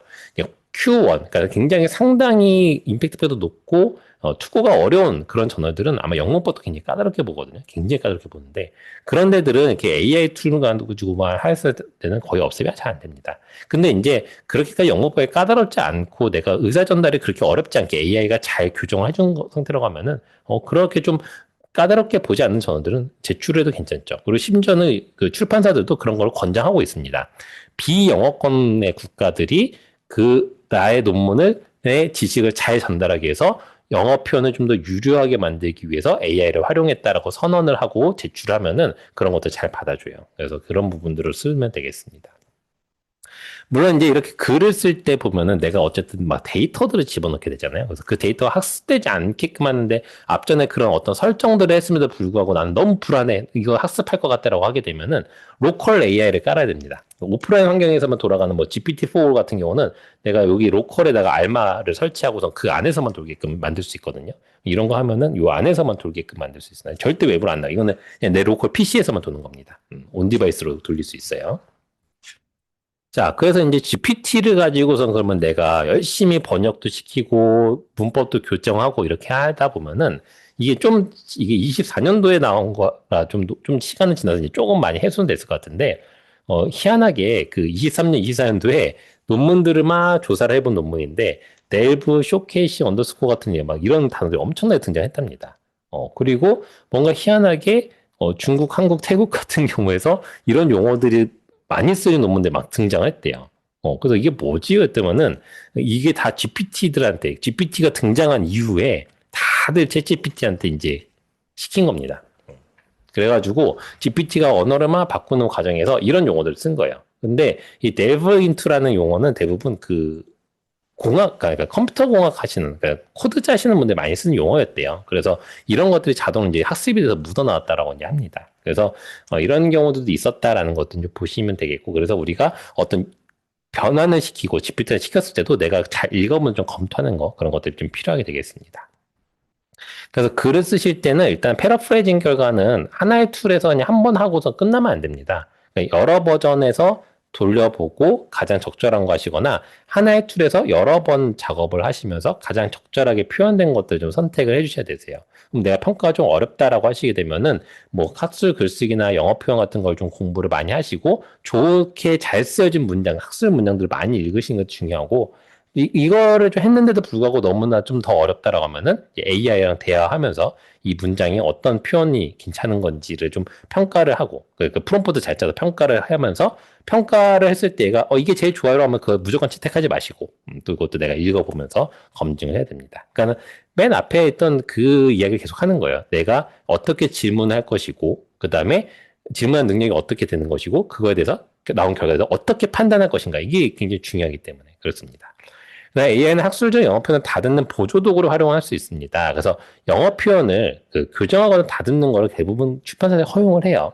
그래서 대부분 이렇게 하고 나면은 acknowledgement 사사 표기에다 쓴다거나 이런 경우도 좀 있습니다. 근데 안 써도 되는 학술지들도 있어요. 아예 선언하는 경우도 있습니다. 우리는 안 써도 돼요. 그런 표현 안 써도 되고요. 그냥 AI 써서 영어 표현 교정하세요. 이렇게 하는 경우도 있고, 그다음에 어느 저널들은 영어 다듬어 쓰면은 꼭 선언해 주세요라고 하는 경우도 있습니다. 그 선언은 이렇게 선언하세요라고 예시까지 다 들어놓습니다. 그래서 요새 아마 논문들 원문 읽어보다 보면 액노로지먼트 쪽 가시면은 그런 표현들이 좀 있는 것들 많이 생기고 있습니다. 근데 다만 이제 AI가 논문을 대신 쓰게 하는 건 절대 안 돼요. 그러니까 AI가 논문을 작성하고 하면은 굉장히 편하겠죠. 근데 학술 에디터들은 AI가 작성한 논문을 절대 좋게 보지 않습니다. AI로 쓰고 나서 논문이 검토도 안 하고 그냥 제출된 경우가 굉장히 많아요. 그러니까 논문 공장처럼 AI에서 막 찍어내가지고 제출하고, 그 다음에 피어 리뷰도 제대로 되지 않아서 출간이 됩니다. 그래서 이런 게 굉장히 혼란을 많이 주고 있어요. 여러 가지 사건들이 많이 있죠. 그래서 그런 것들 좀 조심해 주셔야 됩니다. 그러니까는 연구자가 직접 보는 연구 결과를 정리하는 게 굉장히 중요합니다. 그러니까 본인의 명성을 떨어뜨리는 행동이고 신뢰도를 떨어뜨리는 행동이기 때문에 그런 부분들 주의해서 AI로 편하게 쓰신다기보다는 내가 정말 내 연구 결과를 진솔하게 잘 어떻게 전달할 것인지를 잘 고민을 해주셔야 됩니다. 그래서 이런 연구도 있어서 실제로 아예 그 사카나라고 돼 있는 그 연구 자체를 AI로 전체를 다 진행하는 것들을 만들고 있는 AI 회사죠. 사카나에서 아예 선언을 했습니다. 자기네가 AI로 아예 만든 논문이에요. 여러 3개 정도 만들어가지고 학술지들 아예 투고를 하면서 그거를 선언하고서 투고를 했습니다. 이게 정말 어셉이 되는가? 어셉 됐다라고. 몇 군데가 어셉을 했다라고 합니다. 그래서 당연히 그걸 철회를 했죠. 거기서는. 그러니까 그런 사회적인 실험도 하고 있습니다. 그래서 그런 식으로 이제 AI가 쓴 것들을 피어 리뷰어도 판단하기가 쉽지가 않은 시대가 됐는데, 사실 이제 요새는 어떻게 하고 있냐면 피어 리뷰어들이 의심이 가면은 이제 편집자들이 출간이 되곤다는 논문들에 대해서 퍼스트서스나 교신자한테 메일을 다 뿌립니다. 그 논문들, 의심이 간 논문을 다 뿌려요. 너가 한 의견에 대해서 답을 줘. 이런 거에 대해서 질문을 던져 답을 줘라고 합니다. AI가 썼으면 절대 답 못하죠. 내가 모르는 내용이니까. 그래서 그렇게 판단하고 그 답이 없거나 하면은 리젝 시킵니다. 우수수수 리젝 시키고 있어요. 그런 작업들을 계속 하고 있습니다. 그 다음에 이제 그 보안과 윤리 문제도 좀 확인을 하셔야 되겠죠. 그래서 원고 데이터 업로드 할 때는 이런 부분들, AI가 생성한 문장의 표절이나 이런 부분들 없는지도 확인을 꼭 하셔야 됩니다. 그런 게 굉장히 중요합니다. 자, 그 다음에 이제 AI로 글을 쓴 다음에 우리가 그러면 이걸 가지고 어딘가 이게 발표할 때 아까 뭐 노트북 LM으로 이제 슬라이드 만든 거 있었잖아요. 근데 그렇게 슬라이드를 다른 데서 만들 수 없을까 할 땐 젠스파크 이런 걸로 만드셔도 됩니다. 그러니까 간마라고 되게 유명한 거 들어보실 텐데 이거는 마케팅이나 상업용이 좀 더 왔고요. 젠스파크가 좀 더 학술적으로 좀 잘 만들더라고요. 여기 AI 슬라이드 들어가셔서 내가 만든 거, 내가 연구한 내용을 다 집어넣은 다음에 슬라이드 생성하게 되면은 이렇게 생성을 해줍니다. 물론 이거는 내가 편집도 되게끔 되어 있어서 여기서 편집하면서 할 수 있는데 이것도 무료로 쓰시면 크레딧으로 차감이 돼요. 그래서 처음부터 막 많은 페이지를 만들게 하지 말고 한 3페이지 정도만 만들게 해본 다음에 한번 이렇게 하면서 어느 정도 퀄리티로 나오는지 보신 다음에 마음에 들면 그때 구독해서 쓰시면 될 것 같습니다. 그러니까 슬라이드 만드는 것도 사실 시간을 굉장히 소모하고 있기 때문에 그렇습니다. 자, 이렇게 이제 글이 다 써지면 우리가 이게 챗GPT가 썼는지 안 썼는지를 검토를 해야 될 거잖아요. 그래서 이런 AI 탐지 도구들이 등장은 이제 한계가 됐습니다. 그러니까 GPT-0가 굉장히 유명하고요. 제로 GPT, 뭐 스크리블 뭐 이렇게 있기도 하고요. 아까 사이스페이스에도 AI 디텍터들이 담겨져 있습니다. 이런 툴에다 집어넣게 되면 여기 보이신 것처럼 이거는 휴먼이 쓴 것 같아요라고 이렇게 판단한다거나 또는 다른 내용을 집어넣은 건데 여기는 AI가 쓴 것 같아요 이렇게 판단을 해줍니다. 이건 진짜 AI가 쓴 걸 제가 집어넣기 때문에 AI가 판단했어요. 이들이 판단하는 기준은 자체적으로 학습한 내용들이 있고요. 그 다음에 AI가 보여주는 구문의 이런 전개가 좀 있습니다. 굉장히 그 AI가 쓴 글을 읽어보면요. 너무 완벽해요. 선생님들도 아마 보시면 알겠지만 AI는 너무 완벽하게 씁니다. 그래서 어색한 거예요. 그러니까 잘 익히는데 이런 탄지도어들 보면 어색한 거예요. 딱 걸려들어요. 근데 문제는 뭐냐면은 이 똑같은 거의 구문을 여러 가지 툴에 집어넣을 때 그럼 다 똑같은 스코어가 나와야 되지 정답이 될 거잖아요. 다 다릅니다. 어디는 AI로 판단하고 어디는 사람이라고 판단해버려요. 그래서 아직까지 AI 이런 딕테이터 툴들은 계속 발전하는데 그것보다 AI가 글을 쓰는 능력이 더 빨리 발전해서 그렇습니다. 너무 빨리 발전해요. 그래서 이거를 계속 서로 간의 창과 방패 싸움을 계속 가는 중이긴 합니다. 그래서 아직까지 전 세계에서 공식적으로 AI 탐지 도구는 이걸 씁니다라고 결정된 건 없어요. 너무나 그게 계속해서 발전하고 있기 때문에. 그나마 우리는 그러면 이제 투고하기 전에 그나마 내가 쓴 게 혹시나 AI가 쓴 것처럼 보이지 않을까라는 거를 집어넣어 놓고 한번 검토는 해볼 수는 있게 되겠죠. 나는 사람이 썼는데 불구하고 AI가 쓴 것처럼 보이게 되면은 억울하잖아요. 그래서 이렇게 한번 정도 검토는 해볼 수 있습니다. 다만 이제 요새 또 뭐가 있냐면은 그 AI 딕테이터도 우회할 수 있어요. 그러니까 아까 내가 보여드렸던 제로 GPT 이런 것들도 휴머나이즈 AI라든가 AI 바이패스 이렇게 구글링 해보시면은 이런 프로그램들이 등장합니다. 여기다 집어넣고 바이패스 시키면요, 이게 사람이 쓴 것도 바꿔줘요.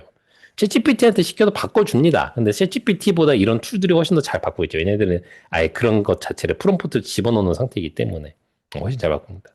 그럼 이거 다시 아까 제로 GPT나 이런 데 집어넣으면은 휴먼 이렇게 떠요, 또. 그러니까 이게 굉장히 혼란스러운 시대이긴 한데요. 이런 것들도 있다라는 거를 좀 그냥 참고만 해주시면 될 것 같습니다. 이거를 써서 우리가 뭐 논문을 제출할 때 사람이 쓴 것처럼 바꿔서 내고 이런 건 아닙니다. 그러시지는 않으시는 걸 권장드리고 이런 것들도 있다라고만. 그 다음에 이제 추가적으로 이제 그림 같은 경우 탐지를 하고 있는데 이런 툴들은 이제 다 유료 툴들이기 때문에 무료로 써볼 수는 없게끔 되어 있고요. 대부분은 자기들이 데이터를 학습해서 하는데 그 검증하는 그 그림 피겨들이 대부분 다 이렇게 세포 단위 사진들만 검증하고 있습니다. 그래서 다른 뭐 이렇게 수술 관련된 뭐 이제 우리 조직인 그러니까 우리 이제 내장 기관들에 대한 어떤 진짜 실제적인 사진, 수술 관련된 이미지나 이런 것들은 잘 못 봅니다. 그러니까 세포의 조작이나 이런 것들만 볼 수 있기 때문에 이렇게 참고하시면 되겠습니다. 그래서 사실 이렇게 AI를 써서 그러면은 리젝이 되는가라고 했을 때는 대부분은 이제 앞전에 설명드린 대로 이렇게 에디터들이 리스판스를 요청을 했는데 답을 못하는 경우가 리젝이 되는 경우도 있고요. 실제로 이제 예전 같은 경우, 지금은 좀 이런 경우가 많이 줄었는데 예전에는 이런 경우가 되게 많았습니다. 그러니까 이렇게 지금 이게 아티클 처음 인트로덕션 부분이거든요. 네, I'm very sorry, but I don't have access to real-time information. 이렇게 되고, as I am an AI language model. 그러니까 AI가 답한 내용을 그대로 카피해서 붙여넣어서 그냥 논문을 투과한 경우죠. 근데 이게 어셉되고 출간됐습니다. 그러니까 이런 경우들이 있었어요. 그 다음에 뭐 피어 리뷰어도 이렇게 피어 리뷰어가 답을 했는데 여기도 다 피어 리뷰어가 질문했는데 그 위에 이런 두 단어가 있습니다. 이거 뭐죠?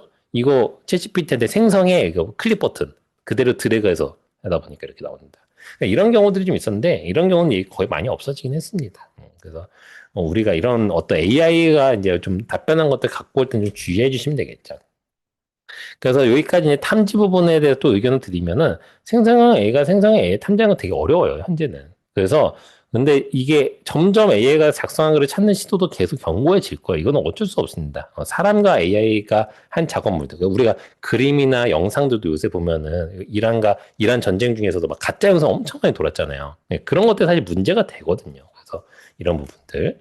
그다음에 다양한 툴을 통해서 AI를 쓰는 글을 이제 검토해 주시면 되겠고, 그다음에 AI를 가지고서 뭔가 작업을 했으면은 이게 표절과 연결될 수도 있는데, 표절과 관련된 거는 우리가 쓰고 있는 도구가 있죠. 유사도 검토 프로그램이 아이덴티케이트라는 프로그램을 쓰고 있습니다. 이거는 도서 홈페이지에서 이용 가능하시니까 이용하시면 되겠습니다. 자, 그러면 이제 윤리 부분 좀 확인하고 이제 종료하도록 할게요. 일단 AI와 관련된 윤리들에서는 이게 기본적으로 ICMJ는 세 가지를 선언하고 있어요. 일단 사용을 했으면 공개를 해라. 그 다음에 AI는 저자가 될 수 없다. 왜냐하면 AI는 책임을 질 수 없기 때문에 저자 인정이 안 돼요. 네, 세 번째는 인간의 책임을 강조합니다. AI를 썼으면 그거는 사람에게, 그 저자에게 있다라고 하는데, 코페라는 편집인 협의회에서도 똑같이 세 개를 선언합니다. 지금 순서는 다른 똑같이 세 개예요. 그래서 제가 이런 단체들과 대형 출판사들, 그다음에 어떤 이런 기관들의 이런 AI 규정들을 좀 다 모아가지고 아까 노트북 LM에서 이제 정리를 해봤어요. 그래서 공통상을 뽑아봐라고 했더니는 이렇게 6가지를 뽑아냈습니다.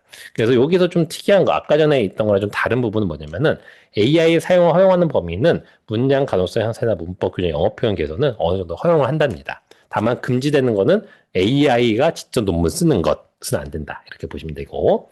그다음에 이미지 같은 경우, 그러니까 그림을, 피규어를 집어넣을 때도 가능하면 AI가 생성한 거는 잘 안 집어넣는 편이긴 합니다만, 내가 그래피컬 애스트랙 같은 경우는 이제 그려야 될 때 AI한테 그리게 했으면 그런 건 상관없어요. 그런 건 상관없는데, 내 논문 내용에 들어가는 내용인데, 그걸 AI로 그리는 거는 좀 안 됩니다. 그러니까 그려도 잘 그려야 되는데, 이게 엉뚱하게 그린 경우가 되게 많아가지고, 그래서 좀 잘 안 되고 있는 상태입니다. 네, 심사, 피어 리뷰 할 때 당연히 안 되겠죠? 왜냐면 논문 기밀성 보호 때문에 그렇습니다. 피어 리뷰어가 넣고 피어 리뷰 해주라고 하면 안 되겠죠. 그 다음에 이제 각각의 출판사별로 각각의 좀 특이한 점들도 있습니다. 그래서 이런 경우가 있기 때문에 내가 투고할 때 AI를 쓴 부분들이 있으면 각 출판사의 인스트럭션 포 어스에 들어가면은 AI 규정들이 써 있거든요. 그럼 그 AI 규정들을 참고해서 보시고 확인해 보시면 좋습니다. 그래서 실제적으로 이렇게 학술 출판사들은 AI에 관련돼서 이게 지금 보면은 빅5 퍼블리셔에 관련된 것들의 정책들을 이제 정리한 건데, 엘스비어, TNF, 세이지, 스프링, 와일드 이렇게 5개의 출판사들의 정책들을 쭉 테이블로 정리를 해서 썸머리를 한 거예요. 그래서 했는데 지금 보시면 예스도 있지만은 서로 간에 다른 의견들을 제시하는 노 영역들이 있습니다. 그러니까는 결국은 기본 원칙들은 합의가 어느 정도 돼 있는데 세부적인 규제 범위는 아직까지 다 방향이 좀씩 달라요. 그래서 만약에 요 테이블을 좀 더 자세하게 보시거나 내용을 보고 싶으면 요 아티클, 거기서 26년도에 나온 거라 최근 거라서 규정이 이제 최근 규정화 되어 있으니까 보시면은 출판사들 이런 정도의 정책을 갖고 가고 있구나라는 거 보실 수 있으실 거예요. 그래서 우리가 윤리적으로 쓸 때는 이런 것들이 필요하긴 합니다. 그래서 우리가 티어 1, 티어 2, 티어 3를 나눠가지고, 이 정도 선에서는 쓸 수 있게 하겠지만은, 이런 티어 3에서는 쓰면 안 되겠구나라는 것들을 이렇게 학술지에서 좀 선언을 하는 경우도 있고요. 이렇게 선언을 해주는 경우도 있고, 그 다음에 이건 이제 해외 학술지니까, 이게 해외 규정이라고 한다고 하면은, 국내는 그 한국연구재단에서 나온 건전학술 캠페인에서 2025년 7월 달에 나온 거예요. 근데 이렇게 이제 11가지의 체크리스트를 만들어 주셨습니다. 그래서 요거를 이제 체크해 가면서 보시면은 조금 더 내가 윤리적으로 활용할 수 있게 되겠죠. 그래서 이런 것들도 좀 활용하시면 좋을 것 같아요. 전문은 요 링크에서 보실 수 있게끔 되어 있으시고요. 그다음에 이 대학들도 요새 다 AI 윤리 때문에 굉장히 이슈가 되고 있죠. 그래서 신학기가 시작되기 전에 다들 굉장히 급해졌습니다. 그래서 2월 달에도 이게 대학가 5대 윤리 원칙을 제시하면서 이런 윤리 가이드라인과 관련된 이런 것들에 대한 지침들, 교육부랑 한국대학교육협의회가 이제 같이 세미나를 했었고, 그다음에 그런 교육 컨텐츠도 만들고 있고 여러 가지 작업들을 하고 있어서 AI 윤리와 관련된 부분들 많이 정립을 하고 있습니다. 다만 그러면 이게 우리가 내가 AI 윤리와 가이드라인을 명확하게 볼 수 있는 대표적인 기준 사이트가 있나요? 아직 없대요. 그건 아직 없다고 합니다. 그러니까 어느 누구도 AI 윤리를 명확하게 정립하기가 어려운 게 너무 빨리 바뀌어서 정립하려고 의견 모으고 다 정리해서 하고 있으면 이미 저 너머로 AI가 넘어가 있답니다. 그래서 아직까지 못하고 있는 이유가 그거라고 하셔서 이렇게 보시면 되겠습니다. 이 뒤에는 이제 AI가 논문을 작성했을 경우에 이제 인용을 다는 경우인데 우리가 크게 이런 경우는 없긴 하겠지만 이런 경우도 이렇게 인용을 어떻게 다는지도 참고되어 있습니다. AI로 가지고 논문 썼을 때. 그다음에 예전에도 2023년부터 이미 논의는 국내에서 되고 있었고요. 그다음 이런 겁니다. 그러니까 내가 AI가 그림을 그리는 것 자체를 연구를 하고 있어요. 그러면 이렇게 내가 달리로 했던 거고 프롬프트를 이렇게 넣었어라고 이렇게 인용을 달아주면 됩니다. AI 연구들은 대부분 어떤 모델을 썼고 어떤 프롬프트 썼어요라는 걸 달아주거든요. 그 다음에 AI로 그림을 제출했다가 처리된 사례가 이제 이거 좀 오래된 사례인데 24년도인데 이렇게 그림 보시면 뼈가 이상하죠? 이렇게 잘못 그린 경우가 굉장히 많았습니다. 그래서 이런 것들을 좀 조심해 주시면 되겠고. 그래서 AI로 그린 그림은 잘 안 받고 있는 상태라고 보시면 될 것 같아요. 물론 이제 점점점 이제 아마 좀 변하게 될 겁니다. 점점 정교해지고 있고 잘 그려나가고 있기 때문에. 그래서 일단 중요한 거는 결국 AI가 제시한 결과물을 그대로 사용하는 건 절대 안 된다. 보조적인 도구로 쓴다. 그래서 항상 검토하고 비판적인 자세를 보셔야 되고, 앞전에 설명드렸던 두 번째 내용이고, 세 번째도 AI로 생성된 논문이 추가되면서 학술계 혼란이 가중되고 있어요. 그러니까 선생님들이 내가 채택한 논문도 AI가 썼을 수도 있습니다. 그러니까 그런 것들도 내가 잘 평가를 해주셔야 되세요. 그러니까 굉장히 비판적으로 읽는 태도를 잘 가지고 계셔야 됩니다. 그다음에 아까 전에 설명했던 것처럼 AI 썼으면은 대략 이런 식의 문구를 뭐 사사표기 넣는 경우도 있습니다. 근데 이거 꼭 넣어야 된다는 아닙니다. 출판사만 좀 다르기 때문에 보시면 되겠고요. 자, 그래서 이제 마무리 정리하게 되면은 오늘 이렇게 쭉 여러 가지 도구들이 굉장히 많이 지나갔죠. 근데 오늘 설명드린 도구가 다는 아닙니다. 그러니까 좀 많이 쓰고 유명한 것들만 좀 이렇게 몇 개를 넣어놓은 거예요. 그러니까 다 집어넣으면 너무 양이 많아지니까요. 그래서 그런 것들 그러면 내가 어떤 것들이 언제 업데이트되고 어떤 기능들이 좀 모아놓은 데가 없을까 했을 때 여기 보시면 좀 좋습니다. 제너레이티브 AI 프로덕트 트래커라서 요 링크 타고 가시면은 여기에 계속해서 업데이트된 내용들을 이렇게 테이블 형태로 정리해주고 디스크리션도 있어서 아 이게 무슨 툴이구나 하고 궁금하면 눌러봐서 들어가 보면 됩니다. 그래서 이런 식으로 되어 있으니까 내가 원하는 목적 카테고리에 나눠져 있어요. 서치 앤 디스커버리, 리서치 워크플로 이렇게 나눠져 있으니까 그에 맞춰서 보시면 됩니다. 그래서 우리가 오늘 쭉 이제 배운 것들에 대해서 좀 설명하고 정리하면은 AI를 쓸 때 이렇게 하시면 돼요. 주제를 검색할 때 이제 전반적인 동향 검색을 이제 좀 시키면 돼요. 이제 프롬프트를, 일단, 요 전에 이제 하신 게 뭐죠? 주제를 검색해가 아니죠? 프롬프트를 이제 같이, 나 주제 검색하고 싶은데 프롬프트 만들어줘. 이렇게 시작하는 겁니다. 그 다음에 이제 주제를 내가 어느 정도 파악이 돼서, 아, 이런 주제를 한번 볼까 하면은 딥 리서치를 돌려가지고, 아까 전에 했던 것처럼 참고문을 많은 양을 통해서 전반적인 사항을 보시고, 다만, 그 다음에 이제 거기서 나오는 아티클들, 세부 참고문헌이 있으면 그 참고문헌을 학술 데이터베이스에서 보는 겁니다. 그러면서 이제 막 정보들을 이제 다운로드 받아놓은 상태에서 그것들을 이제 노트북 LM에다가 딥 리서치 결과도 붙이고 학술집에서 받은 원문도 붙여가지고 내가 질의를 해가면서 또는 아까 전에 만들었던 여러 가지 도구들이 있었죠. 막 인포그래픽도 만들고 슬라이드도 만들고 동영상도 만들면서 봅니다. 그 다음에 내가 결국은 이 중에서 그럼 몇 가지 체리픽을 할 수 있는 그 논문들이 있으면은 그걸 서지 관리 도구로 모아놓고 그 다음에 그걸 기반으로, 그 참고문헌 기반으로 글쓰기나 슬라이드 작업을 진행하시고, 글이 다 써지게 되면은, 이제 내가 AI 딕테이터를 통해서 내가 잘 쓴 건지, AI가 쓴 건지를 판단하는 이런 작업들을 해주셔야 됩니다. 물론 이 흐름은 제가 만든 건 아니고, 앞전 여기, 이재영 박사님 링크에서 조금 모디파이를 한 거예요. 이렇게 좀 선언을 해드리고 있습니다. 그래서 사실 요즘의 시대는 AI를 안 쓰는 사람이 대체되는 게 아니에요. 그러니까는, AI가 사람을 대체하는 게 아니라 AI를 안 쓰는 사람이 대체될 거라고 합니다. 이게 굉장히 올해 2023년도인가 24년도에 이미 이 문장이 하버드 비즈니스 리뷰에서 언급됐던 문장이거든요. 그래서 지금 보시면 아래쪽에 있는 요 플로우도 지금 뭐냐면은 우리가 이제 학술 글쓰기를 할 때 보면은 결국 이 사이사이에 AI 도구들이 들어간다는 거죠. 그러니까 AI 도구가 들어가면서 휴먼 인 더 루프. 그러니까 사람이 가면서 그 안에 AI가 시간을 절약해 준다거나 뭔가 그런 거 작업을 해주게 됩니다. 다만 이런 작업을 하다 보니까 최근에 동아사이언스에서 나온 게 10,000원이면 SC 논문 한 편 뚝딱 도약될까 이런 기사를 장문의 기사를 했어요. 이거 한번 읽어보시면 좋을 것 같아요. 현재 우리나라에서 바라보고 있는 이렇게 정리를 해놓은 전 세계의 어떤 학술계의 현재 흐름을 좀 보실 수 있습니다. 그래서 사실 이제 저는 이제 꼭 설명을 드리고자 하는 거는 이런 이렇게 사용하세요 이게 도약될까 막 이런 것들이 막 혼재가 되어 있는 상황이라서 좀 이게 어떻게 우리가 바라보고 방향성을 잘 가져가야 되겠지만은 저는 일단은 AI가 변하는 흐름을 좀 체험하시길 좀 권장을 드립니다. 그러니까 뭐 우리가 수노 같은 경우에서 노래도 만들고 동영상도 막 만들어지고 있는데 그런 거 한 번씩 해보세요. 예전에 챗GPT에서 막 지브리 사진 만들 때 막 우리 다 해봤잖아요. 그런 걸 해보는 게 되게 중요합니다.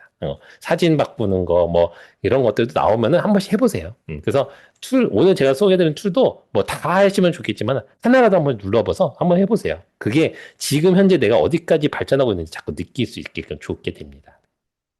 오늘 쭉 AI 도구들 설명을 드렸는데 한번 해보시다가 뭐 궁금하시거나 의견 나누고 싶으신 거나 있으시면은 여기 있는 연락처들로 문의를 주시면은 확인이 가능하십니다. 그리고 제가 답변 드릴 거고, 근무하시는 분들은 시톡으로 도서관 사서팀 이승재한테 시톡을 주셔도 되니까 그렇게 확인이 가능합니다.